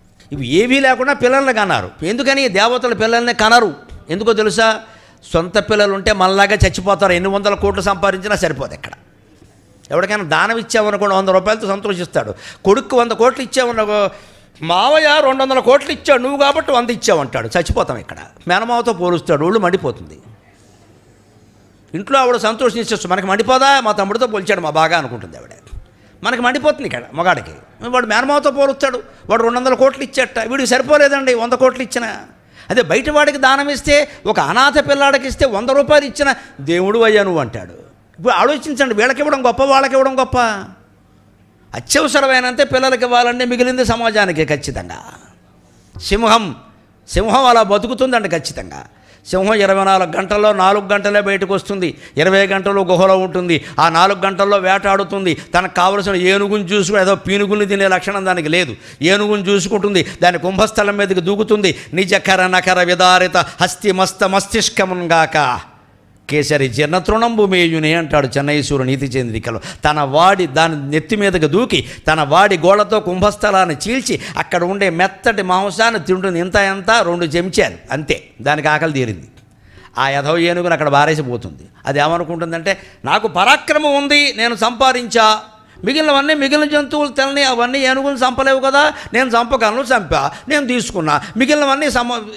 మిగిలిన జంతువులను తీసుకొని సింహంలా బతకాలి. మనం సంపాదించాలి, మనకు అవసరమైందే ఉంచుకోవాలి, మిగిలింది సమాజానికి ధారపోయాలి. సింహంలా బతకాలి. అందుకే మన భారత జాతీయ చిహ్నం మీద 4 సింహాలు ఉంటాయమ్మా. ధర్మార్థ కామ మోక్షాలనే పురుషార్థాలని 4 సింహాలుగా పెట్టారు. ప్రతి భారతీయుడు సింహంలా బతకాలి. ఏదో కుక్క బతుకు బతకద్దు, పెంట మీద రొట్టెలు ఏరుకుంటూ. మనమే దానం ఇవ్వాలి. వారెవరండి మనకిచ్చేది? మనకు అవసరమైనది ఉంచుకోవడం. ఎంతైనా సంపాదించే అవకాశం అందరికీ ఉండదు, కొందరికే ఉంటుంది. సంపాదిద్దాం పర్వాలా, కానీ ఇచ్చేయాలి. వారికి అవసరం వారికి ఇచ్చేద్దాం. మనకు బట్టలు ఎక్కువ ఉన్నాయి వారికి ఇచ్చేద్దాం, మనకు పాత్రలు ఎక్కువ ఉన్నాయి వారికి ఇచ్చేద్దాం, మనకు డబ్బు ఎక్కువ ఉంది వారికి ఇచ్చేద్దాం. ఏదో ఒక రకంగా వ్రతాలు, నోములు, పూజలు, ధార్మిక కార్యక్రమాల పేరు మీద దాన ధర్మాలు బాగా పెంచుకోవాలి. అదే కలిసి వస్తుంది మనకి. అలా పెంచుకున్నదే మిగులుతుంది ఖచ్చితంగా. అప్పుడు ఇది అర్థమవుతుంది. మన సంతానం ఎందుకు ఇస్తున్నాం? కన్నాం కాబట్టి. ఎందుకు కంటున్నాం? మృత్యు భయం కారణంగా. మనిషికి పెద్ద భయం ఏమిటంటే, నేను పోతాను. బోళ్ళు మంది పోయారు, నువ్వు పోవా? మహారాజులు పోయారు, చక్రవర్తులు పోయారు, మనం ఎంతండి ఇక్కడ. కానీ వీడికి పోతాననే ఈలోగా వాడు ఏమనుకుంటాడంటే, నేను ఎలాగూ ఉండను, కానీ నా పేరు మీద నా స్టాంప్ వేసుకుని 2 3 ఇక్కడ ఉంటే వాళ్ళు నేనున్నట్టే. ఇదో అజ్ఞానం ఇక్కడ. ఈ స్టాంపే పిల్లలు. నా ముద్ర ఇదే ముద్ర. నా కొడుకు, నా కూతురు, వీళ్ళు నా పేరు నిలబడతా. ఈ పేరు ఏమైనా మనం చూసామా? పైకి వెళ్ళాక వీళ్ళు నిలబెట్టారో గంగలో కలిపేశారు. వీళ్ళు ఎంత పెద్ద విగ్రహం పెట్టారో మనకెందుకండి? ఇవన్నీ కలిసి వస్తాయా? నిజంగా చంద్రశేఖరరావు గారు లాంటి యోగి ఆయన వెళ్ళిపోయేటప్పుడు 3 నెలలు ఆయన ఏ పరమపద స్థితిలో ఉన్నాడో ఆ స్థితిలో ఉంటాడండి. తర్వాత జరిగే కార్యక్రమాలతో ఆయనకి సంబంధం లేదండి. అవన్నీ ఆయన వెళ్ళిపోయాడు. ఆయన స్థానంలో బ్రహ్మస్థానంలో ఉంటాడు. ఆయనకి చింత లేదు ఇక్కడ. తర్వాత మనం ఏం చేసామనేది మన కోసం, ఆయనకేం కాదు ఇక్కడవి. అంటే ఎప్పుడూ ఒక చింత విడిచిపెట్టారని హిందువులకి నమ్మకం బాగా ఎక్కువ. తర్వాత అంత్యక్రియలన్నీ పద్ధతిగా అలా పద్ధతిగా చెయ్యడం పిల్లల బాధ్యత. పద్ధతిగా చెయ్యకపోయినా భగవన్నామస్మరణ నిరంతరం చేసేవాడికి మోక్షం ఖాయం. ఈ పద్ధతులతో వాడికి సంబంధం లేదు. వాడి మనస్సే. యోగ వాసిష్ఠంలో అద్భుతమైన సమాధానం ఉంది దానికి. ఒక నాస్తికుడు మరణిస్తాడు. తండ్రి నాస్తికుడు మరణించాడు, కొడుకు ఆస్తికుడు.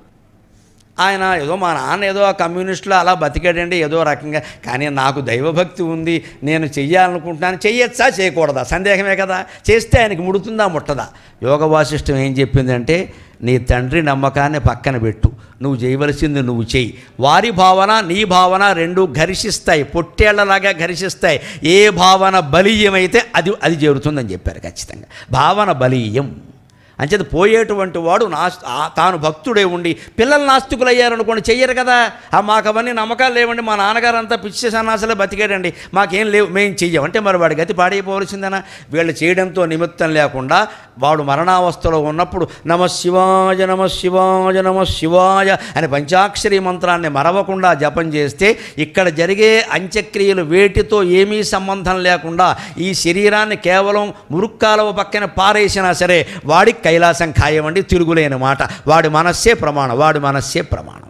మనం ఎవరి మీద ఆధారపడవలసిన కర్మ లేదండి హిందూ వేదాంతంలో.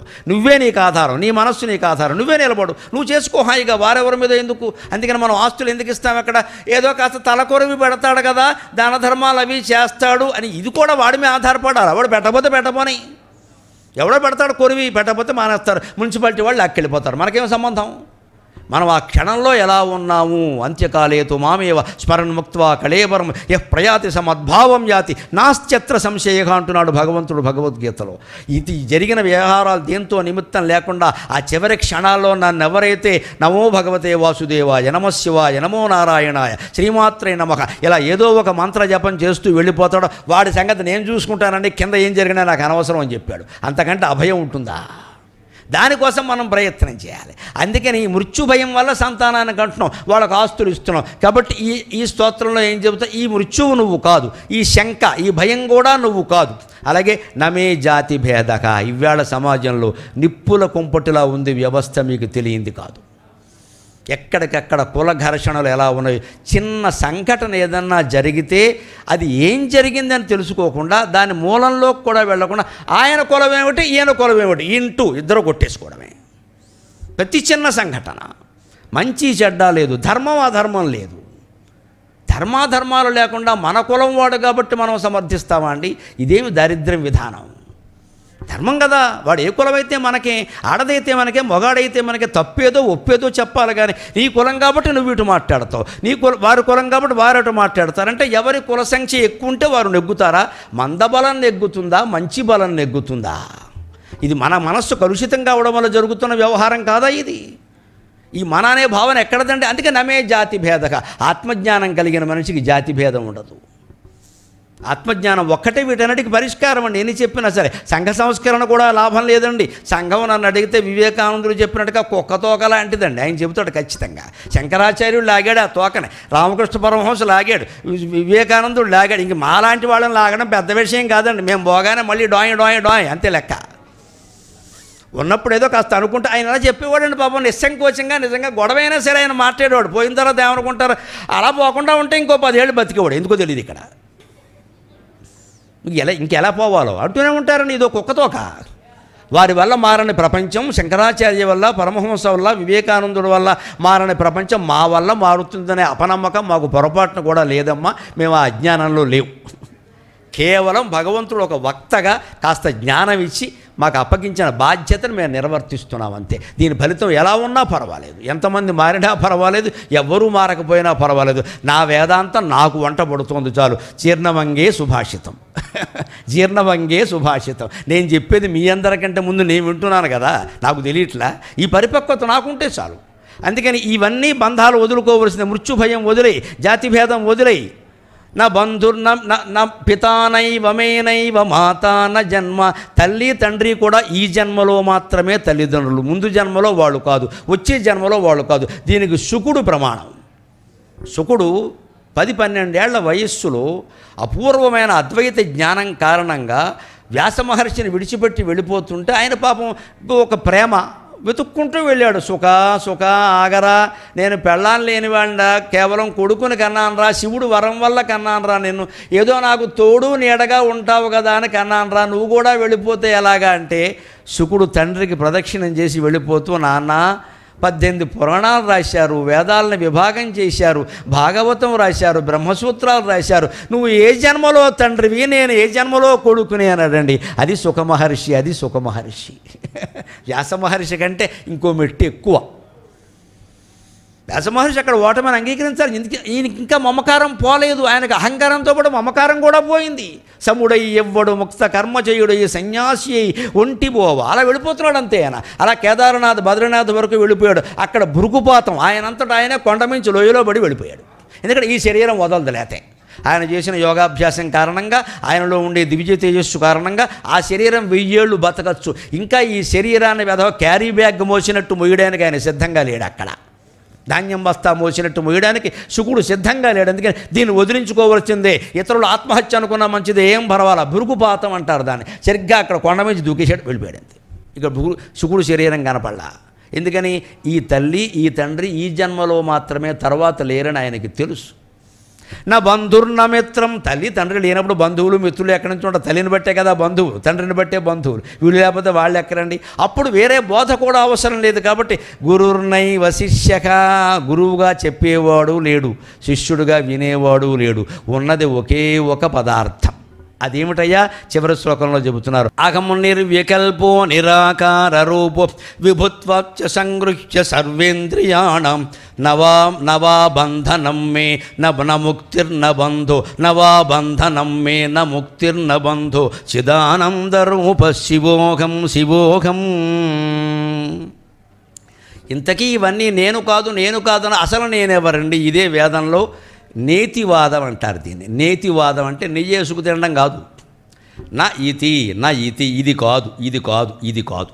అది ఎలా తెలుస్తుందంటే సులభమైన ఉదాహరణ చెబుతా. కృష్ణుడి విగ్రహం ఉంది, కృష్ణ పరమాత్మ విగ్రహం ఉంది. దాన్ని చెక్కలో చెక్కారు. చెక్కది కొయ్యది, ఏదో ఇలా వేణువు వాయిస్తున్నట్టుగా ఉంది. చాలా మనోహరంగా ఉంది. మనం తెచ్చుకున్నాం, చూడగానే ఏమంటాం? ఎంత బాగున్నాడో కృష్ణ పరమాత్మని అని మనం ఏమంటాం అంటే సాధారణంగా ఎంత చక్కగా చెక్కారో కృష్ణుడిని, ఎంత చక్కగా చెక్కారో అంటాం. పొరపాటు మాట. కృష్ణుడిని చెక్కలేదమ్మా. కృష్ణుడు కానిదాన్ని అంతా చెక్కేస్తే మిగిలింది కృష్ణుడు, అది తెలుసుకోవాలి. చెక్కడం ఏమిటి? కృష్ణుడిని చెక్కారా? చెక్కడం అంటే అర్థం ఏమిటి? ఇలా తీసేసింది కదా చెక్కడం అంటే, ఉన్నది కాదు. అంటే కృష్ణుడిని చెక్కారంటారేమిటి? అజ్ఞానం. విజయవాడ వెళ్ళి ప్రతివాడు ఏమంటాడు? విజయవాడ వచ్చింది. విజయవాడ జడ పదార్థం, ఎక్కడికి రాదు, అక్కడే ఉంది, కనకదుర్గమ్మ పాదాల దగ్గర. నువ్వు వెళ్ళావు విజయవాడకి, ఆ మాట చెప్పాలి కదా. రైలెక్కిన ప్రతివాడు విజయవాడ వచ్చింది అంటాడు. అద్వైతం తెలిసిన వాడికి భయంకరంగా ఉంటుంది ఈ మాట. అంటే విజయవాడ రావడం ఏంటి? విజయవాడ స్టేషన్కి నేను వచ్చాను అనాలి. కొన్ని 100 సార్లు రైళ్ళు ఎక్కాం, ఎవరు ఈ మాట అనడం లేదు. అంతా అజ్ఞానంలోనే ఉన్నాం. మనకు తెలియకుండా మాట్లాడుతున్న అబద్ధాలు ఇవన్నీ. పచ్చాబద్ధం. విజయవాడ రావడం ఏంటంటే అది ప్లాట్ఫామ్, జడ పదార్థం. అది ఎందుకు వస్తుంది? నువ్వు వెళ్ళావు అక్కడికి. నేను విజయవాడ స్టేషన్కి వచ్చా అన్నారు. ఒకటంటే విజయవాడ వచ్చా, మరి వీడికి స్వాగతం చెప్పడానికి విజయవాడ వస్తుంది ఇక్కడ. విజయవాడ రావడం ఏంటండి? మన మాటల్లో ఎంత ద్వైతం ఉందో ఈ మాటతో తెలిసిపోతుందండి. కొత్త ఉదాహరణ రైలు వేరే కల్లా. ఇంకొంచెం కాస్త ఆధ్యాత్మికమైన ఉదాహరణ ఏమిటంటే, ఒక అందమైన బొమ్మ అమ్మవారిదో కృష్ణుడిదో శివలింగమో ఏదో చెక్కలో మనకు కనపడగానే ఎంత బాగా చెక్కాడండి కృష్ణుడిని, ఎంత బాగా కృష్ణుడిని చెక్కలేదు. ఆ పెద్ద చెక్కలో కృష్ణుడు కాని రద్దు అంతా చెక్కేస్తే మిగిలింది కృష్ణుడు. అలాగే ఇప్పుడు ఈ ముందు 5 శ్లోకాల్లో మనస్సు నేను కాదు, బుద్ధి నేను కాదు, ఇంద్రియం నేను కాదు, పంచవాయువులు నేను కాదు, పంచకోశాలు నేను కాదు, అది నేను కాదు, అది నేను కాదు, అది నేను కాదు, ఇవన్నీ తీసేస్తే మిగిలింది ఆత్మ. అది నిర్వాణ షట్కం. అది ఇక్కడ చెబుతున్నాడు. ఇక్కడ అహం నిర్వికల్పక. నేను చాలా ఆనందిస్తున్నానమ్మా. పెద్దవాళ్ళు చప్పట్లు కొట్టడం కదా, ఆ అమ్మ ఎవరో నిండా 20 ఏళ్ళు కూడా ఉంటాయో ఉండవో తల్లి పక్కన కూర్చుని చప్పట్లు కొట్టింది. నా జన్మ ధన్యమైంది. వాళ్ళకి ఎక్కించాలి. వాళ్ళకి ఎక్కించడం కోసం ఈ జీవిత తాపత్రయం. ఆ యువతరానికి అందితే ఇంకో 50 ఏళ్ళు దీని గురించి చూసుకోక్కర్లేదు. ఇంకా పెద్దవాళ్ళకి అందితే సరిపోదు. వాళ్ళు అందుకున్నారనుకోండి, రేపు ఆ అమ్మాయి భర్తకి, పిల్లలకి, అందరికీ మొత్తం నేర్పేసి గొట్టమెట్టి పోసేస్తుంది మందునంతే. గరికపాటి వారు చెప్పారు, వినాల్సిందే అని. అది నాకు కావాలి. వెళ్ళిపోతుంది అది, అలా వెళ్ళిపోవాలి. తర్వాత ఆ రకమైన ఉదాహరణలే వెతుక్కోవాలి. అందుకని కృష్ణుడిని చెక్కడం కాదు, కృష్ణుడు కానిదాన్ని చెక్కం. మన ఉన్నదేమిటండి? కృష్ణుడు ఎవరండి? నిర్వికల్ప. నిజంగానే కృష్ణ పరమాత్మ, శివుడు, రాముడు, మీరు ఎవరినైనా చూడండి, నిర్వికల్ప. వాళ్ళకి వికల్పాలు ఉండవండి. వికల్పం అంటే మార్పు. విత్తనంగా ఉంటే అది కల్పం. దాని నుంచి వచ్చినటువంటి కాండము, కొమ్మలు, రెమ్మలు, పువ్వులు, ఆకులు, ఇవన్నీ వికల్పాలు. బీజస్యంతరివంకురో జగదిదం ప్రాంగ్ నిర్వికల్పం. ముందు బీజం రూపంలో ఉన్న ఈ జగత్తు నిర్వికల్పంగా ఉంది. తర్వాత ఎలా మారింది? మాయాశక్తి విలాస కల్పిత మహావ్యామోహ సంహారిణి. దేశకాల కలనా వైచిత్ర్య చిత్రీకృతం ప్రదేశము, కాలము, ఇవన్నీ ఏర్పడ్డాయి. విత్తనంగా ఉన్నప్పుడు విత్తనంగానే ఉంది. ఇంత గింజ ఏం తెలియదు. ఆ విత్తనం కాస్త నేల మీద పడేసి కాస్త లోపల కొద్దిగా గుంట తీసి గెంటి దాంట్లో ఇంత మట్టి కప్పి కొద్దిగా ఊరికే ఓ చెంచా నీళ్లు పోసేసరికి 2 రోజులకి ఇంత మొలకయింది, పిలకయింది, మొక్క అయింది, మానయింది, అది చిగురైంది, పువ్వు అయింది, కాయ అయింది, పండు అయింది. ఆశ్చర్యకరం. మళ్ళీ ఏమైంది? ఈ పండు తింటా సరే తినకపోయినా సరే టెంక బయటపడిందా లేదా? మనం తిన్నా ఎవరు తిన్నా టెంక బయటపడిందా లేదా? ఆ టెంక మళ్ళీ విత్తనమే కదా, అది మళ్ళీ మొక్క అయింది కదా. సృష్టికి మూలం ఇప్పుడు అర్థమైపోవట్లేదా? చెట్టు అర్థమైతే సృష్టి అంతా అర్థమవుతుంది. అందుకే దక్షిణామూర్తి స్తోత్రంలో 3వ శ్లోకంలో చెట్టు ఉదాహరణగా చెప్పాడు శంకరాచార్య. అలాగే ఇక్కడ నిర్వికల్ప అంటే కొమ్మలు, రెమ్మలు, పువ్వులు, ఆకులు, కాయలు, పండ్లు ఏవీ లేనటువంటి నిరాకారమైన ఆత్మ ఉంది, అది నేను. అంచేత నిరాకార రూపక. మనం ఈ ఆకార ఆరాధన చేస్తున్నదంతా కూడా నిరాకారాన్ని తెలుసుకోవడానికి. అందుకే నేను చివరిగా ఒక మాట చెబుతా. మనకి దేవుడి విగ్రహాలలో కూడా శివలింగం చాలా గొప్పదండి. నేనేదో పక్షపాతంతో అనడం లేదు, శాస్త్రీయమైన లాజిక్, తర్కం. శివలింగం గొప్పది. ఇతర దేవతా విగ్రహాలన్నిటికంటే శివలింగం గొప్పది. ఎందుకంటే శివలింగానికి కళ్ళు, ముక్కు, చెవులు, కాళ్ళు లేవండి. గమనించండి. కృష్ణుడికి ఉన్నాయి, రాముడికి ఉన్నాయి, వెంకటేశ్వర స్వామికి ఉన్నాయి, అమ్మవారికి కూడా ఉన్నాయి. శ్రీమాత, శ్రీ మహారాజ్ఞ, అబ్బో ఆవిడ మామూలుగా కూర్చోదు, కాలిమి కాలేసుకుని కూర్చోవలసింది. అవన్నీ ఉన్నాయి. శివలింగాన్ని మీరు గమనించండి, అంతే ఇలాగే బోడిగా అలా ఉండిపోతుంది. ఎందుకని? అన్ని మీద నీళ్ళు పోసినా జారిపోతాయి, పాలు పోసినా జారిపోతాయి, క్షీరాభిషేకం, తేనె పోసినా జారిపోతుంది, మధువుతో అభిషేకం, పళ్ళరసాలు పోసినా జారిపోతాయి, అన్నీ జారిపోతాయి. అంటే శివుడు ఏం చెబుతున్నాడు? నీ ఆత్మస్వరూపం ఇవన్నీ వచ్చాయి జారిపోతాయి, వదిలేయి. మాట వచ్చింది పోతుంది, చూపు వచ్చింది పోతుంది, వినికిడి వచ్చింది పోతుంది, స్పృహ వచ్చింది పోతుంది, అన్నీ పోతాయి. లింగం రూపంలో, శివుడు రూపంలో నువ్వు ఒక్కడవే మిగులుతావు. అదే చిదానంద రూప శివోహం. అభిషేకం చేసేటప్పుడు ఇది గమనించాలి, మనం అది గమనించు. నేను 1000 బిందెల నీళ్లు పోస్తానని మొక్కుకున్నా, ఇదో దారుణమైన మొక్కిది. ఇవన్నీ శివుడు భరించాలి. ఆయనకు రొంపట్టేస్తుంది. వీడు మంది ఎత్తడా? ఇంకా నీళ్లు పోసినా పర్వాలా, పాలు పోసేస్తున్నారు. దేవాలయాల ఇబ్బంది, చీమలు పడుతున్నాయి. అక్కడ తేనె పోసేస్తున్నారు, చచ్చిపోతున్నారు అర్చకులు కడుక్కోలేక. ఈయన సొమ్మేం పోయింది, పోసిపోతాడు. మన్నాడు కడుక్కునేది ఆయన. మళ్ళీ ఇంకోటి వస్తాడు, అప్పుడు నేను 2000 బిందెలు అంటాడు, పోసేస్తాడు. ఈ మొక్కుబళ్ళు కండి వీటి నుంచి గ్రహించాల్సింది. నువ్వు తేనె పోయి, పాలు పోయి, నూనె పోయి, నెయ్యి పోయి, ఏం పోయి పోతుంది అక్కడ. అలాగే నీ జీవితంలో ఏర్పడిన బంధాలన్నీ పోతాయి, బాధ్యతలన్నీ పోతాయి, బరువులన్నీ పోతాయి, దుఃఖాలన్నీ పోతాయి. పోవడానికి సిద్ధంగా ఉండు, ఊరికే అట్టి పెట్టుకోక. అది శివలింగం. అందుకే నేను ఆకారాల్లో శివలింగం చాలా గొప్పది అని చెబుతున్నా. ఈ సందేశం ఇస్తుంది కాబట్టి మనకి. కృష్ణుడికి అభిషేకం చేసామనుకోండి, పూర్తిగా పోదు. చేతుల మధ్యలో, చెవి కింద అక్కడ కొన్ని బొట్లు మిగిలిపోతాయి, తేనె అంటుకుంటుంది, పాలు అంటుకుంటాయి, పోవు. మళ్ళీ గుడ్డ పెట్టి తొడవాలి. అదే శివలింగానికి పోసామనుకోండి, నువ్వు ఏం పోసినా వదిలేస్తాడు మహానుభావుడు. శంభో శంకర, గొడవలేదు ఇంకా. ఎందుకంటే నాకు మళ్ళీ నువ్వు కూడా వదిలేయరా అని చెప్పడానికి. నేనే వదిలేశాను రా, అంత పెద్ద అమ్మవారు నాకు భార్య, ఈ సృష్టి అంతా నాకు సేవకులే, శ్రీ మహావిష్ణువు బ్రహ్మసహా నన్ను సేవిస్తారు. నేనే వదిలేశాను సృష్టిని, నువ్వెందుకు పట్టుకుంటున్నావు అమాయకుడా? వదిలేయి. నువ్వు నిర్వికల్పక, నిరాకార రూపక. అంతేకాదు, అది ఎలా సాధ్యం అవుతుంది? సర్వేంద్రియాణం విభుత్వాచ్చ నవా బంధనం. మన ఇంద్రియాలకి మనం ప్రభువు కావాలి. మన ఇంద్రియాలు మన చేతిలో ఉండాలి. మన కన్ను ఏం చూడమంటే అది చూడాలి. మన చెవి దేన్ని వినమంటే అది వినాలి, లేకపోతే శివశివ అని చెవులు మూసేసుకోవాలి. అందుకని వాటి దారిని వాటిని వదిలేస్తే మనం అడ్డగాడిదలం అయిపోతాం జీవితంలో. అది అశ్వంలాగా, శ్రీకృష్ణుడి చేతిలో అశ్వంలాగా పార్థసారథి చేతిలో ఒక జీవితం పెట్టాలంటే మన మనస్సు మన చేతిలో ఉండాలి. అందుకని సర్వేంద్రియాణం విభుత్వాచ్చ నవాబంధనం, ఇంద్రియ నిగ్రహం కలిగి ఉంటే మనకి బంధనం ఉండదు. బంధనం లేనప్పుడు నైవ ముక్తి నబంధక, బంధం లేకపోతే ముక్తి ఎక్కడదండి? బంధం ఉంటేనే కదా ముక్తి. ఈ మనస్సును అదుపులో పెట్టుకోగలిగితే ఎటువంటి బంధనాలు ఉండవు, ఎటువంటి బంధాలు ఉండవు. ఆ రకంగా భవబంధాలన్నింటినీ ముగించుకుని తెముల్చుకుని 3 నెలల ముందే ఆ రహస్యాన్ని గమనించి నేను వెళ్ళిపోతున్నాను సత్యవాణి, ఇక నీకు ఉరికే ఏదో శాలరీ ద్వారా పింఛన్ వస్తుందట, అది నువ్వు చూసుకో, నీకు చెప్పాలి కాబట్టి చెబుతున్న బాధ్యత అని భార్యకు ఒక ఆధారాన్ని కల్పించి చిదానంద యోగిలాగా గొట్టిపాటి చంద్రశేఖరరావు గారు పరమపదించారు. ఆ జీవితం నుంచి గొప్ప సందేశాన్ని మనం గ్రహిద్దాం. ఆ బ్రోచర్ తీసుకుని అందరూ దాన్ని చదువుకుంటే వారి జీవిత విశేషాలు ఇంకా బాగా తెలుస్తాయి, వారి తల్లిదండ్రుల దగ్గర నుంచి. ఈ నిర్వాణ షట్కం ద్వారా ఆ జీవిత సారాంశాన్ని అందించేటువంటి ప్రయత్నం చేశాను. ఇది ఏమాత్రం సఫలమైనా నేను ధన్యుణ్ణి. నాకు ఈ 4 మాటలు నేర్పిన మా అమ్మ ధన్యురాలు. స్వస్తి.